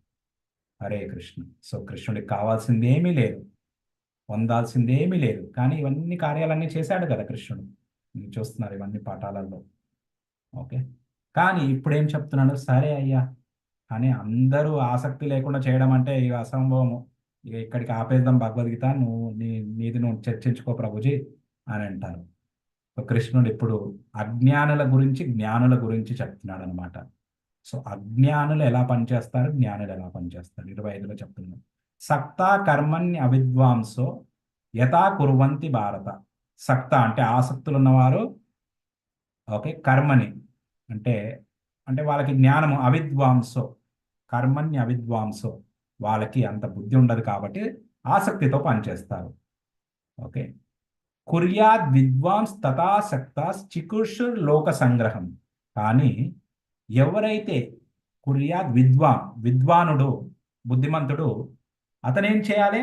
అతని పనులన్నీ ఆసక్తి లేకుండా, విద్వాంస్ తథాసక్తాస్ ఇక్కడ ఉంది, తథాసక్త ఆసక్తి లేకుండా, చికీర్షుర్ లోక సంగ్రహం. ఓకే, లోకానికి ఒక ఉదాహరణ లాగా ఆసక్తి లేకుండా పనులు చేయాలి. కానీ మళ్ళీ ఆసక్తి వాళ్ళతో ఎలా డీల్ చేయాలి?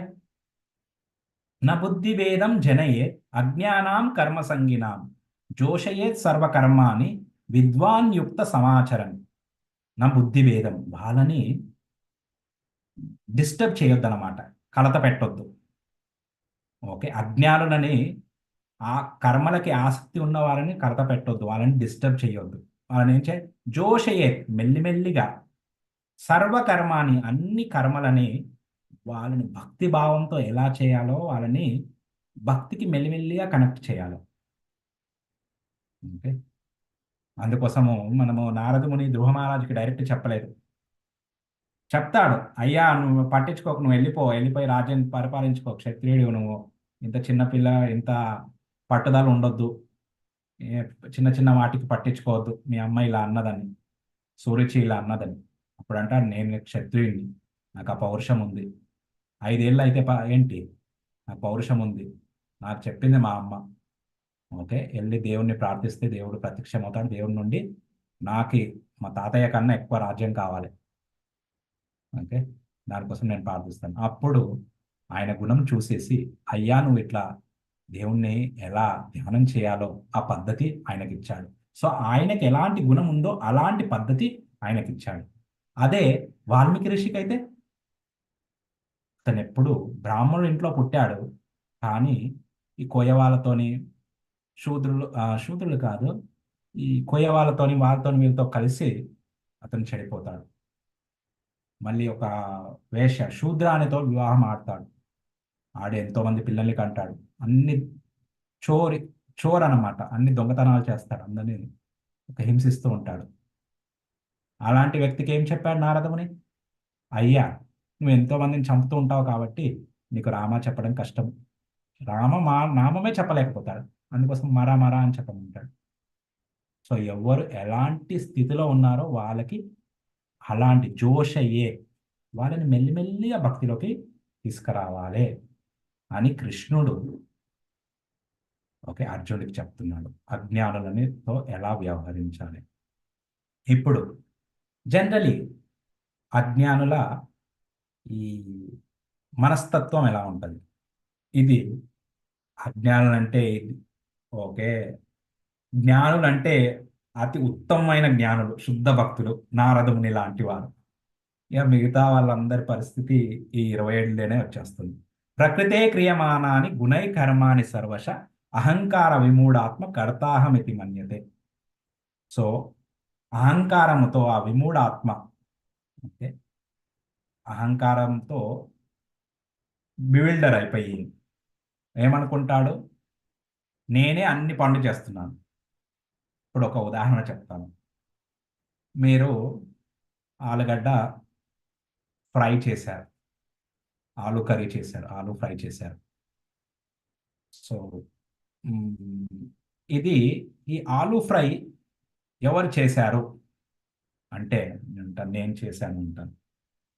కానీ సపోజ్ ఆలు వచ్చేసి, అయ్యా నువ్వు చేసావు, నేను లేకుండా నువ్వు ఎట్లా చేసావు అంటది. ఆలుకి మాటలు వచ్చాయనుకో, ఆలుగడ్డకి, నేను లేకుండా నువ్వు ఎట్లా చేసావు, నేనే కడతా అని అంటది ప్రకృతి ఇప్పుడు. ఓకే, కానీ అలానే మంట వచ్చేసి అంటది, అగ్ని, నేను లేకుండా నువ్వు ఎలా బాయిల్ అయ్యావు. ఓకే, అలానే సరే, నీరు వచ్చేస్తుంది అనమాట, నీరు వచ్చేసి అంటది, అచ్చా మీరు నీరు ఆలు ఫ్రై అంటున్నాం కాబట్టి నూనె, నూనె వచ్చి అంటుంది, ఓకే, నేను లేకుండా మీరు ఎట్లా ఫ్రై అయ్యారు. డైరెక్ట్ ఆలు దానిపైన పెట్టేస్తే మాడిపోతుంది కదా, కాలిపోతుంది, పొగ్గు అయిపోతుంది. ఓకే, సరే, మళ్ళీ పాత్ర వచ్చి అంటది, కడాయి వచ్చి అంటది, మంచిది మంచిది, మీరు అందరు మీ క్రెడిట్లు తీసుకుంటున్నారు, నూనె డైరెక్ట్ పోసేస్తే ఏమైపోతుంది, ఫైర్ యాక్సిడెంట్ అయిపోతుంది, ఇల్లు మొత్తం మంటలు అంటుకుంటాయి. పాత్ర వచ్చి నేను కడతానే అంటది, ధూమ్ వచ్చి నేను కడతానే అంటది, ఆ వ్యవసాయం చేసి అతను వచ్చి నేను కడతా అంటాడు, ఇంద్రుడు వచ్చేసి నేను వర్షం కురిపించాను కాబట్టి ఆ ఆలు వచ్చింది అంటది. ఎంతమంది కడతాలు ఉన్నారు. సో అందుకోసం ఈ ప్రకృతి సహాయం లేనిది, ఈ పంచమహాభూతాలు సహాయం లేనిది ఇది కాదు. కానీ మనం ఏమనుకుంటున్నాము, నేనే అన్ని చేస్తున్నాను, అందుకోసం అంటున్నాడు కృష్ణుడు. ఆయన కడతలాగా చేసుకోవట్లేదు. ఈ ప్రకృతి త్రిగుణాలతో పనిచేస్తుంది అనమాట. ఓకే, ఆ ప్రకృతి ఆయన ఆధ్వర్యంలో ఉంది. దైవీయేష ఆ, దైవీయేష ప్రకృతి, ఆ, ఏమంటారు? 7:14, సారీ శ్లోక గుర్తు రావట్లేదు. ఓకే, సో కానీ అహంకార మనిషి ఏమనుకుంటున్నారు, నేనే కర్త అనుకుంటున్నారు. ఓకే. సో మళ్ళీ కృష్ణుడు ఏమన్నా, గుణా గుణేషు వర్తంతే ఇతిమత్వా న సజ్జతే ప్రకృతేర్గుణ సమ్మూఢ సజ్జంతే గుణ కర్మషు. ఓకే. సో ఈ గుణాలకి ఆసక్తులైన వాళ్ళని, ఓకే, ఇక్కడ ఏమంటున్నారంటే, జస్ట్ శ్లోకాలు చర్చించి చర్చించి ఒక్కొక్కసారి మర్చిపోతూ ఉంటాం. 28. ఓ సారీ సారీ, తత్వవిత్తు నేను, అది ఇక్కడ తత్వవిత్తు మహాబాహో గుణకర్మ విభాగయం గుణా గుణేషు వర్తంతే ఇతిమత్వా న సజ్జతే. ఓకే. సో ఎవరైతే ఈ తత్వజ్ఞానము, అన్ని శాస్త్రాల జ్ఞానం ఉందో, ఈ గుణకర్మ అంటే ఈ గుణాల నుండి కర్మ ఎలా విభాగమైందో ఇదన్నీ తెలిసిన వాళ్ళు, ఓకే, ఈ ఇంద్రియాలు ఇంద్రియ భోగంలో వాళ్ళు పాల్గొనరు అంటున్నారు. ప్రకృతే గుణ సమ్మూఢ సజ్జంతే గుణకర్మషు తాన్ అకృష్ణ విదోమందాన్ కృష్ణవిన్ విచాలయే. ఓకే. కానీ ఎవరైతే ప్రకృతితోని ఆసక్తులయ్యి, ఓకే, మూడులు, ఓకే, అజ్ఞానులు, ఆ, అజ్ఞానులని తాన్ అకృష్ణ విదో మందాన్ కృష్ణవిన్ న విచాలయ. ఓకే. సో ఆ అజ్ఞానులని వాళ్ళ ఆసక్తి ఉంది కాబట్టి విద్వానులు వాళ్ళని కలత పెట్టొద్దు అని చెప్తున్నాను అనమాట. మళ్ళీ 30, ఇది 31 వచ్చేసి భక్తి శ్లోక అనమాట. మయి సర్వాణి కర్మాణి సన్యస్యాధ్యాత్మ చేతస నిరాశే నిర్మమో భూత్వ యుద్ధస్వ విగత జ్వర. సో కృష్ణుడు కన్క్లూడ్ చేస్తున్నారు. ఓకే. ఆ స్టేట్మెంట్, మయి అంటే నా కోసము అన్ని కర్మలు సమర్పించు, సన్యస్ అధ్యాత్మ చేతస, ఈ అధ్యాత్మ అంటే ఈ జ్ఞానంతో, ఈ అధ్యాత్మ భావనతో అంటే ఈ సరి అయిన జ్ఞానంతో అన్ని కర్మలు నాకు సమర్పించు. నిరాశిర్, ఏమి ఆశలు పెట్టుకోకుండా, అంటే ఆ ఫలం పైన. నిర్మమో, నాది నాది అని అనుకోకుండా. నిర్మమో యుద్ధస్వ విగత జ్వర. విగత జ్వర అంటే ఆ లేజినెస్, ఆ లేజినెస్ని వదిలిపెట్టి యుద్ధం చెయ్యి, అదే నీ ధర్మము అని చెప్తున్నాను. మళ్ళీ ఏమే మతం ఇదం నిత్యం అనుతిష్టంతి మానవ శ్రద్ధావంతో అనసూయంతో ముచ్యంతే తేపవి కర్మవి. ఎవరైతే ఈ శాస్త్రాలు పాటిస్తూ, ఈ నా ఆదేశాలు పాటిస్తూ అనుసరిస్తూ కర్మలు చేస్తారో అసూయ లేకుండా, ఓకే, వాళ్ళు అన్ని కర్మల నుండి ముక్తులవుతారు. ముచ్యంతే తే కర్మవి. ఓకే. ఇది ఢిల్లీలో అన్నిటికన్నా పెద్ద భగవద్గీత అన్నమాట. పిఎం గారు ఆయన ఓపెన్ చేశారు. ఇది వరల్డ్ రికార్డ్ అయిందనమాట. ఇది ఒక సుమారు 10 ఫీట్లు 15 ఫీట్ల దాకా ఉంటుంది భగవద్గీత వచ్చేసి. ఓకే. ఇది సేమ్ మన భగవద్గీత యథాతథం ఇస్కాన్ వారిది అన్నిటికన్నా పెద్ద భగవద్గీత అనమాట. ఇది ఓపెన్ చేశారు.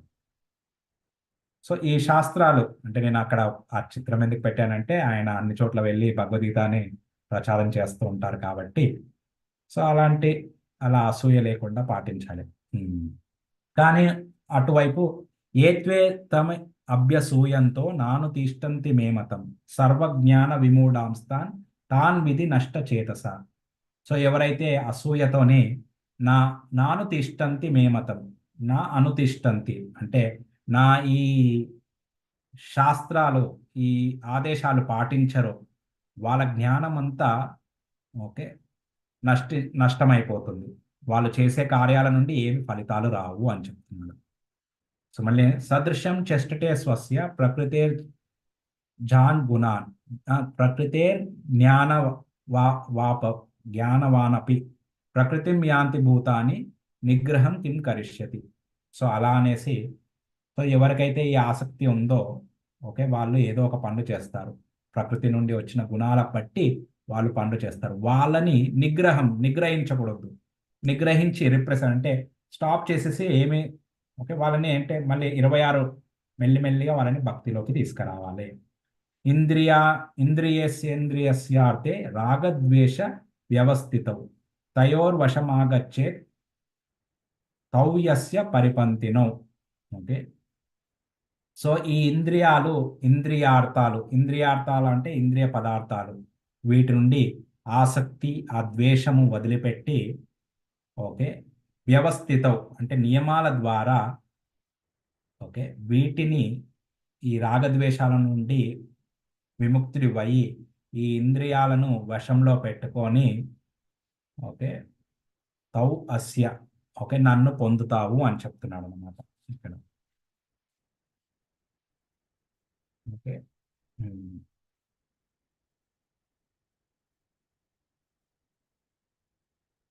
సారీ, ఇక్కడ ఏమంటున్నానంటే తయోర్ వశమాగచ్చేత్ తౌ యస్య పరిపంతినో. సో ఇక్కడ ఈ రాగ ద్వేషాలకి వశంలోకి రాకు, ఈ నియమాల ద్వారా వీటిని, ఓకే, ఆ, వీటిని క్రమపరచాలి.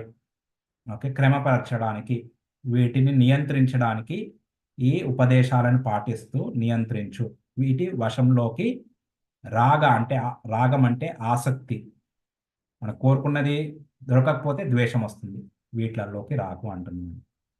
సో ఇది చెప్పిన తర్వాత ఏమంటున్నాడు, ఇది చాలా ఇంపార్టెంట్ శ్లోక 3:35. ఇదే శ్లోక కొద్దిగా తేడాగా 18వ అధ్యాయంలో కూడా చెప్తాడు.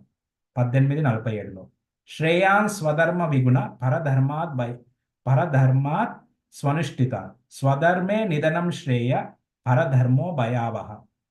ఓకే, నీ ధర్మము, ఓకే, తప్పుగా చేసినా అని అది ఉత్తమము, అది శ్రేయము, అది మంచిది.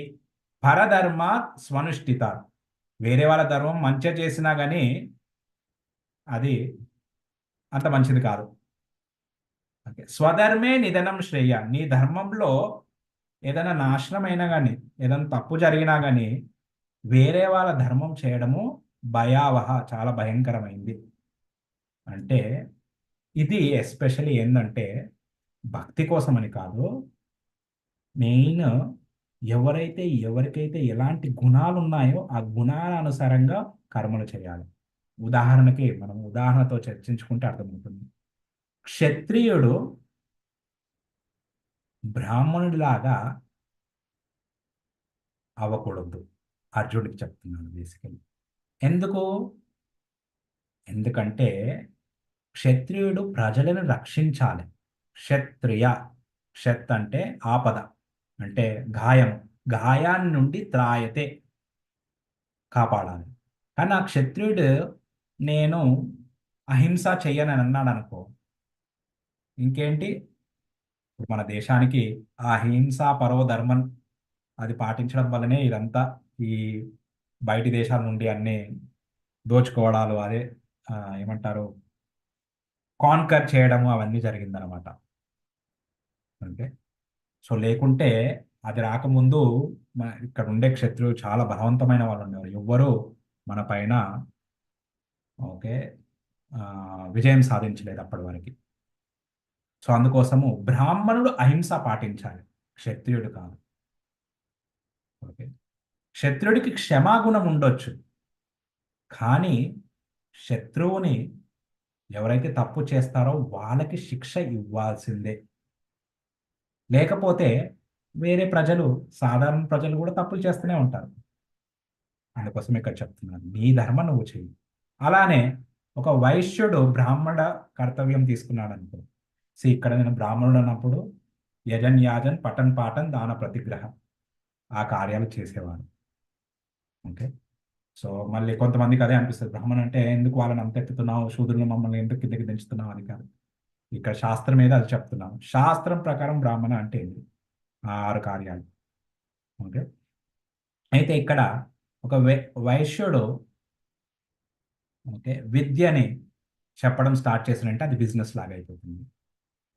దానివల్ల చాలా ప్రమాదం అవుతుంది. ఎందుకంటే ఎవరైతే అదే చెప్తున్నా ఆ లీడర్కి డబ్బు డబ్బు అని ఉంటే ఆ చదువుకునే పిల్లలకు కూడా డబ్బు డబ్బు అనే వస్తుంది. అందుకోసము ఈ రోజు పరిస్థితులు మనం చూసుకున్న అన్నిట్లలో, ప్రతి ఒక్కరికి అన్నిట్లలో డబ్బునే చూస్తాం.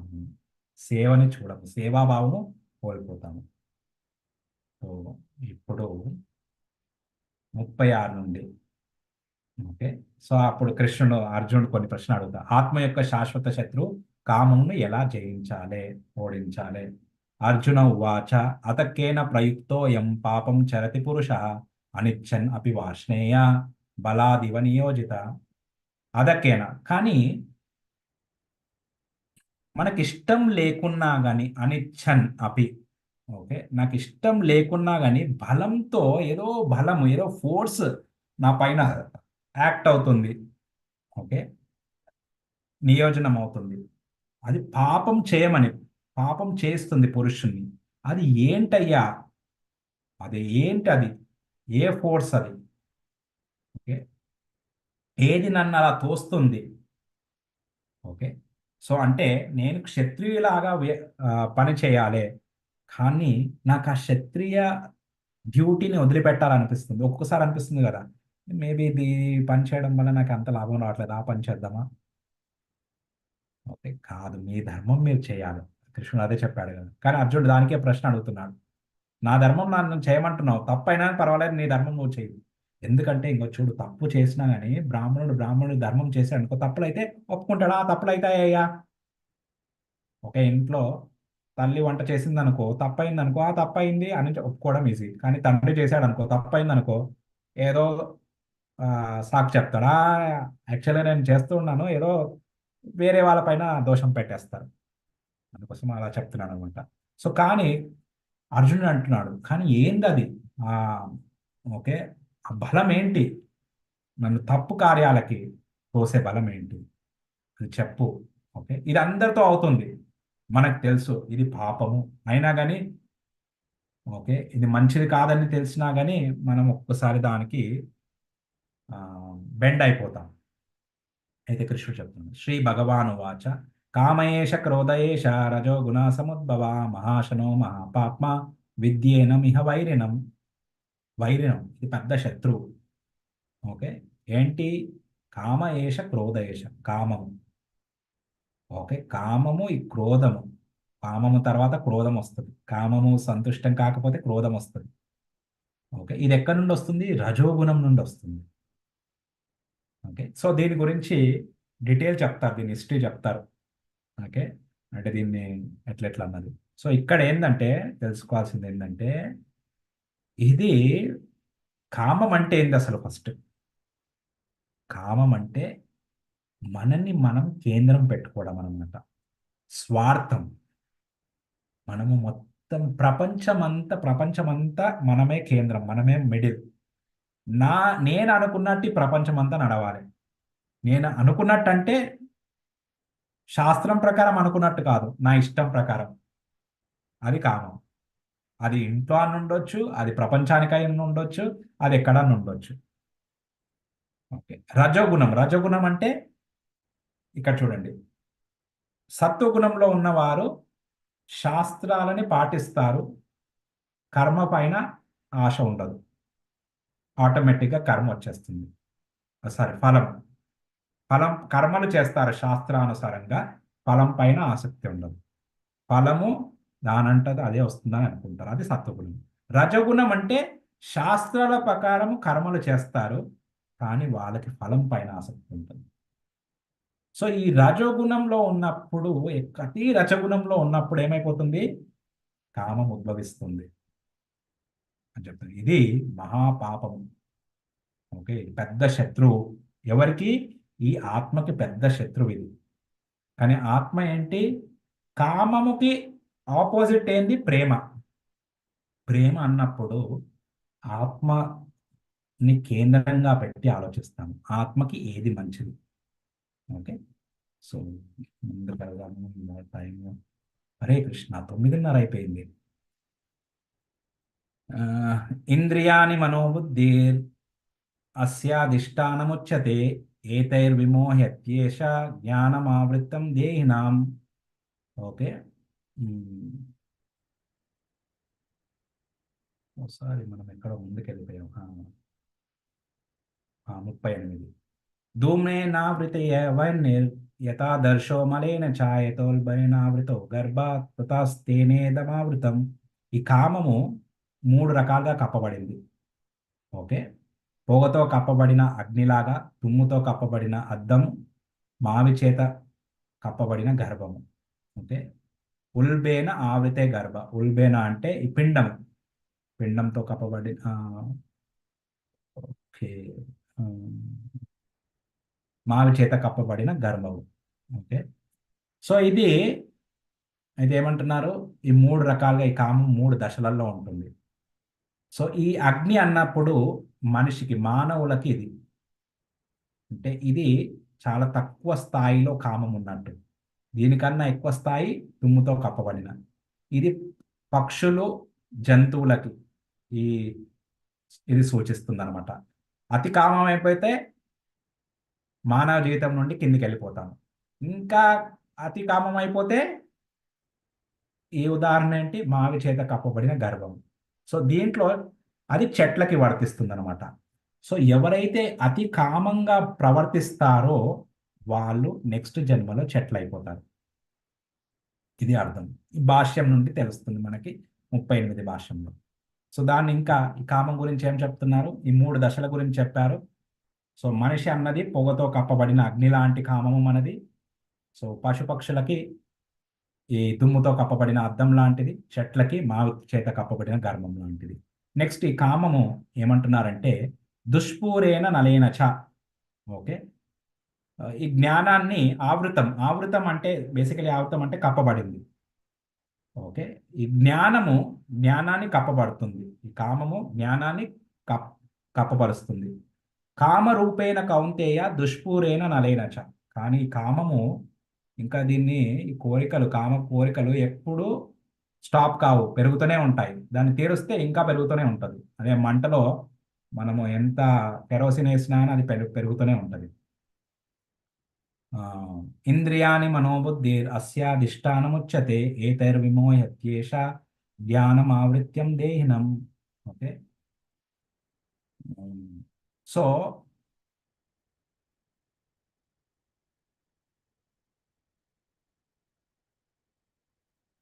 ఇంద్రియాణి మనోబుద్ధిర్ అస్యాధిష్టానముచ్యతే.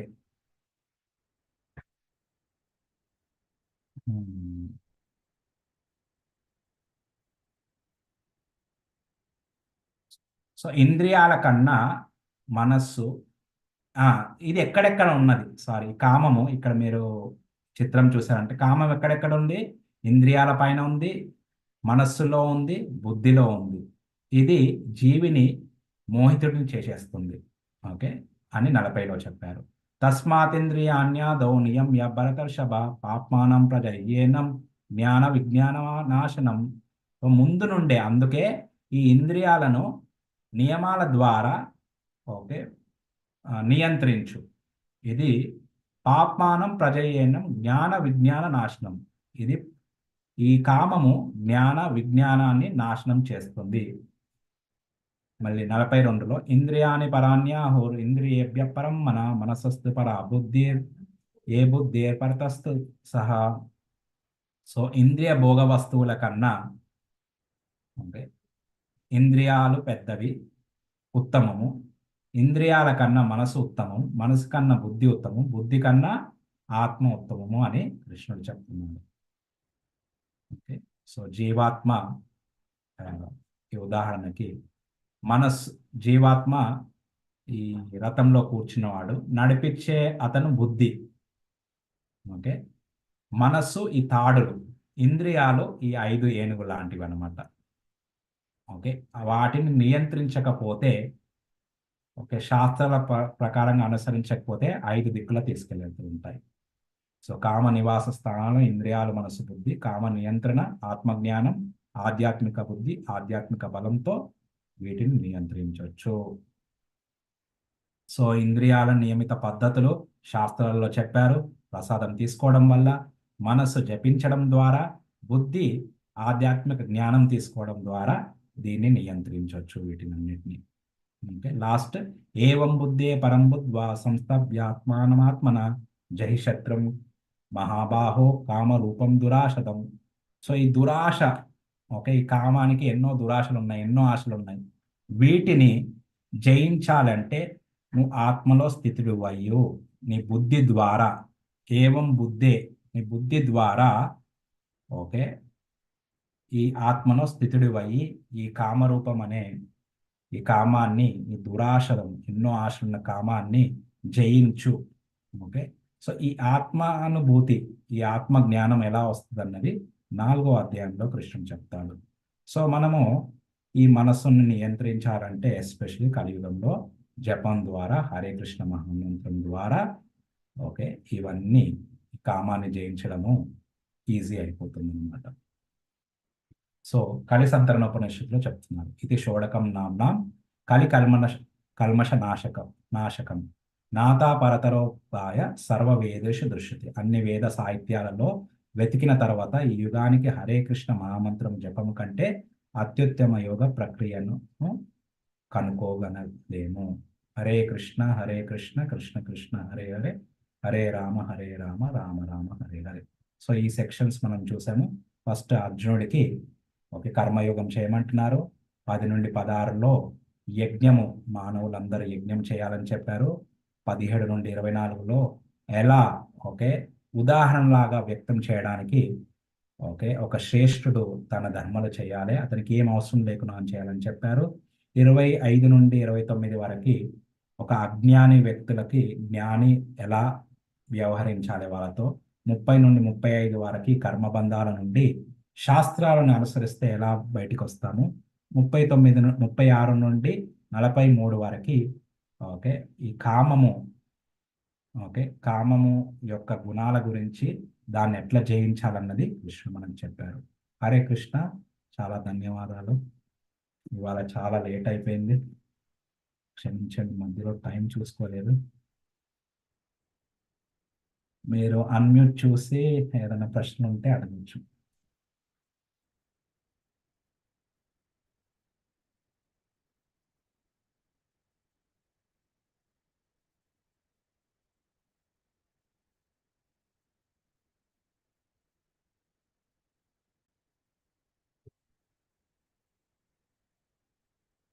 చాట్లో ఎన్నో.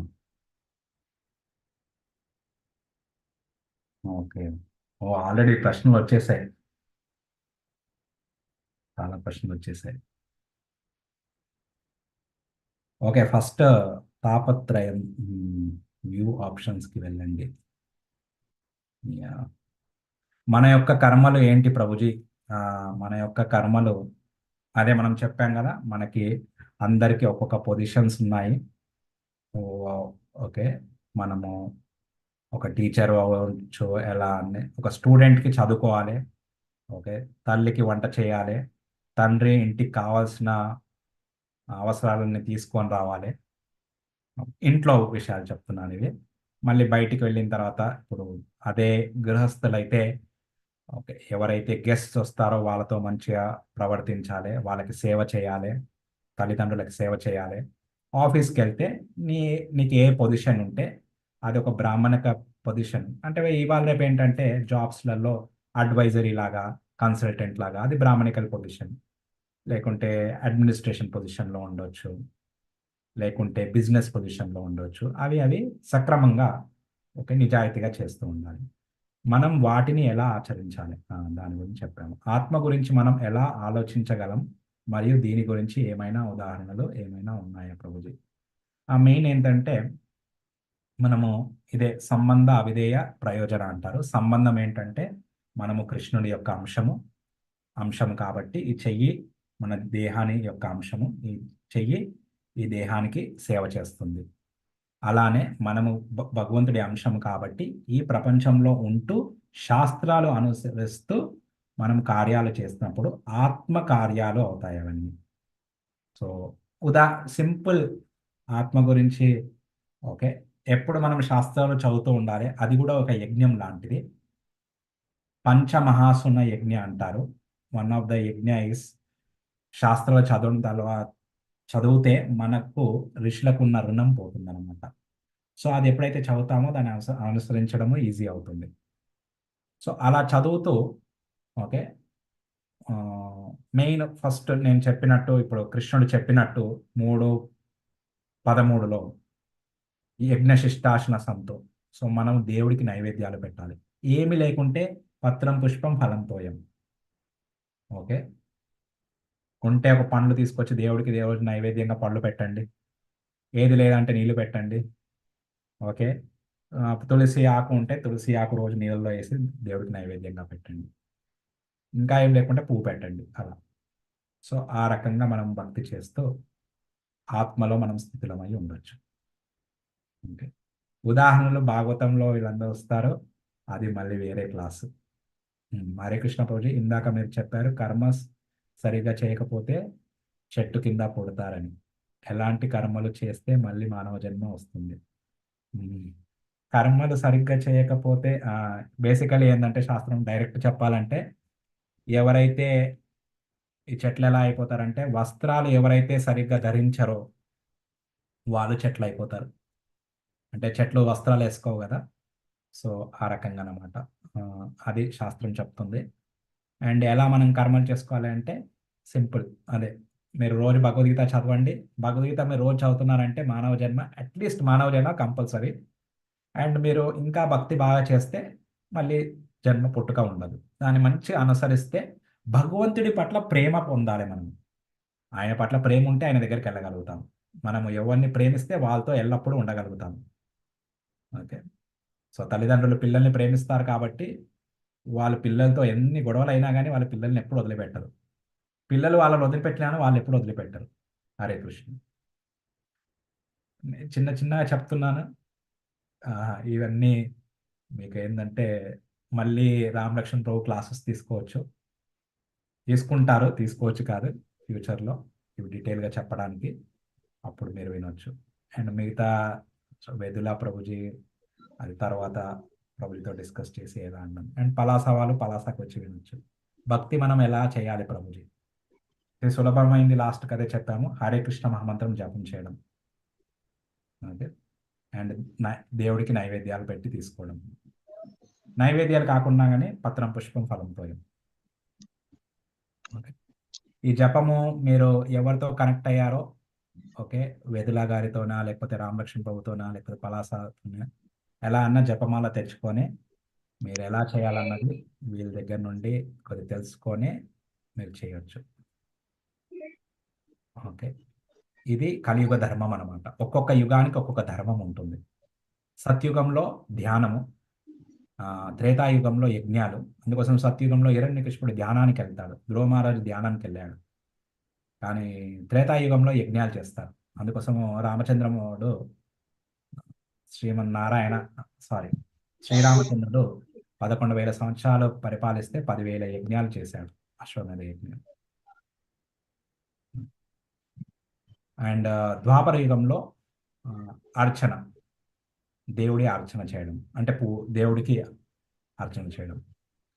సో కలియుగంలో కూడా అర్చనలు చేస్తాము, కానీ కలియుగంలో ఏంటంటే మనకు ఉండే సదుపాయాలు, ఉండే వస్తువులన్నీ కలుషితంగా ఉంటాయి. సో అందుకోసం అవన్నీ ఓకే, శుద్ధంగా చేయాలంటే కష్టం. ధ్యానం చేయాలంటే అడవికి వెళ్ళి ప్రశాంత మనస్సు, అంటే ఏమి కోరికలు లేకుండా చేయాలి. ఇప్పుడు కృష్ణుడు 5వ అధ్యాయం చెప్తాడు. 6వ అధ్యాయానికి ఎంటర్ కాకముందుకి ఆ చెప్తాడనమాట ఏమి క్వాలిఫికేషన్స్ ఉండాలి ధ్యానం చేయడానికి. సో ఆ అష్టాంగ యోగా చేయడానికి. అలానే యజ్ఞాలు చేయాలంటే మంచి పాలు ఉండాలి, మంచి పెరుగు ఉండాలి, మంచి నెయ్యి ఉండాలి, మంచిగా ఉచ్చారణ చేసే బ్రాహ్మణులు ఉండాలి. ఇప్పుడు నేను ఏదైతే ఉచ్చారణ చేస్తున్నానో పర్ఫెక్ట్ కాదు అది. ఓకే. చాలామంది ఓకే, ఎవరికైతే శ్లోకాలు వచ్చో వాళ్ళు తెలుస్తుంది వాళ్ళకి. ఓకే. సో ఏదో మనము జస్ట్ చర్చించడానికి ఏదో డిస్కస్ చేస్తున్నాము, కానీ పర్ఫెక్ట్ అంటే ఒక్క దీర్ఘము కూడా అటు ఇటు పోవద్దు అనమాట, ఏ పదము కూడా. అది ఉచ్చారణ చేస్తే అప్పుడు ఏంటంటే, ఎప్పుడైతే ఆ అశ్వమేధ యజ్ఞంలో అశ్వాన్ని యజ్ఞంలో లాస్ట్కి వేసినప్పుడు అది లిట్మస్ టెస్ట్ అనమాట, అంటే పర్ఫెక్ట్ అయిందా లేదా. ఆ అశ్వము వెంటనే మనిషి రూపం తీసుకొని స్వర్గానికి వెళ్తుంది. అది బ్రాహ్మణులు చూడగలుగుతారు. అది అలా పర్ఫెక్ట్ యజ్ఞం చేసినట్టు. అవి అన్ని కుదరవు అనమాట. ఇప్పుడు మనం యజ్ఞాలు ఎందుకు చేస్తున్నామంటే దేవుని ప్రసన్నం కోసము చేస్తున్నాము. ఓకే. కానీ పర్ఫెక్ట్గా చేయట్లేదు. కానీ మంచిగా అందుకోసం ఈజీ. సో ఇన్ని డిస్ట్రాక్షన్స్, మనకి స్మార్ట్ ఫోన్ అని అదని ఇదని. ఓకే. ఆల్రెడీ మన శరీరాలు బలంగా ఉండవు, ఎన్నో ప్రాబ్లమ్స్, హెల్త్ ప్రాబ్లమ్స్, ఇవన్నీ పెట్టుకొని ఇవన్నీ చేయలేము. సో అందుకోసము సులువైనది, సరళమైనది, ఓకే, ఈజీగా చేసేది జపమాల పట్టుకొని అందరూ చేయొచ్చు. అందుకోసము అందరూ ఆచార్యులు, రామానుజాచార్య, శంకరాచార్య, మధ్వాచార్యులు, పురందర పురందరదాస కర్ణాటక నుండి, మళ్ళీ రామదాసు, తుకారాము, జ్ఞానేశ్వరు, వీళ్ళందరూ చెప్పింది ఒకటే, హరినామం చేయండి. హరేర్నామ హరేర్నామైవ కేవలం కలౌ నాస్తేవ నాస్తేవ గతిరన్యత, నారదీయ పురాణంలో చెప్పారనమాట. కలియుగానికి మూడు మూడు సార్లు చెప్తున్నారు, హరేర్నామ హరేర్నామ హరేర్నామైవ కేవలం. ఆర్డర్ ఆర్డర్ ఆర్డర్ కోర్టులో చెప్తారు కదా, అట్లా 3 సార్లు. హరే కృష్ణ. ఇంకా హరే కృష్ణ ప్రభుజీ. హరే కృష్ణ. ఒక చిన్న సందేహం. మీ మీరు చెప్పిన జీవ చక్రం అన్నారు కదా, అంటే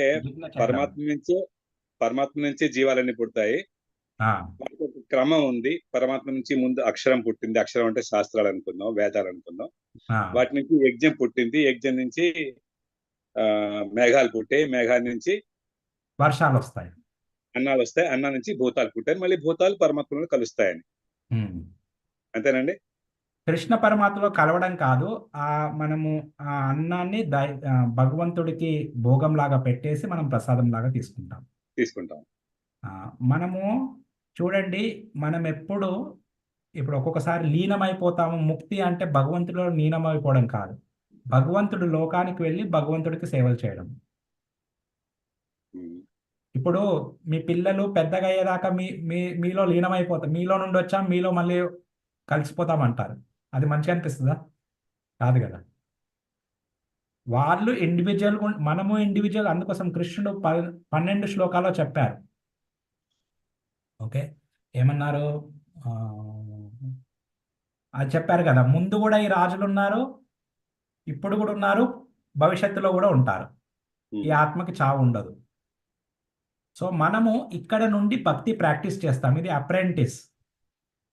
అక్కడికి వెళ్ళిన తర్వాత పర్ఫెక్ట్ అయిపోతాం అన్నమాట, ప్రాక్టీస్ చేస్తూ చేస్తూ. ఆ గుణం వచ్చినప్పుడు అప్పుడు భగవద్ధామంకి వెళ్తాం. చక్రం బొమ్మ సార్ చూపిస్తారా?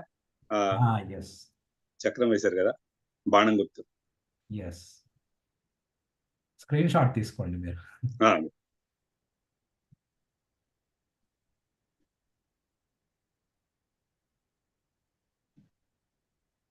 ఇది కూడా తీసుకుంటారా స్క్రీన్ షాట్? ఇది ఒకటి తీసుకుంటారు. ఇది కాదు, బాణం గుర్తు చూపించారు. ఓకే ఓకే, ఒక్క నిమిషం. ఇదండి. ఇందులో నాకు ఈ డౌట్ ఎందుకు వచ్చిందంటే, వేదాలు బ్రహ్మ అని చూపించారు కుడిపక్క, అక్కడ బాణం గుర్తు పైకి ఎందుకుంది? ఓ సారీ, ఇది తప్పు అయిపోయింది, క్షమించండి, ఇది తప్పు. సరే, చిన్న పొరపాటు, తప్పైంది. హరే కృష్ణ. నేను చేంజ్ చేస్తాను.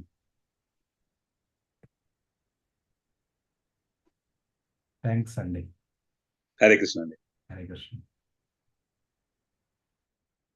ఇంకా చెప్పండి.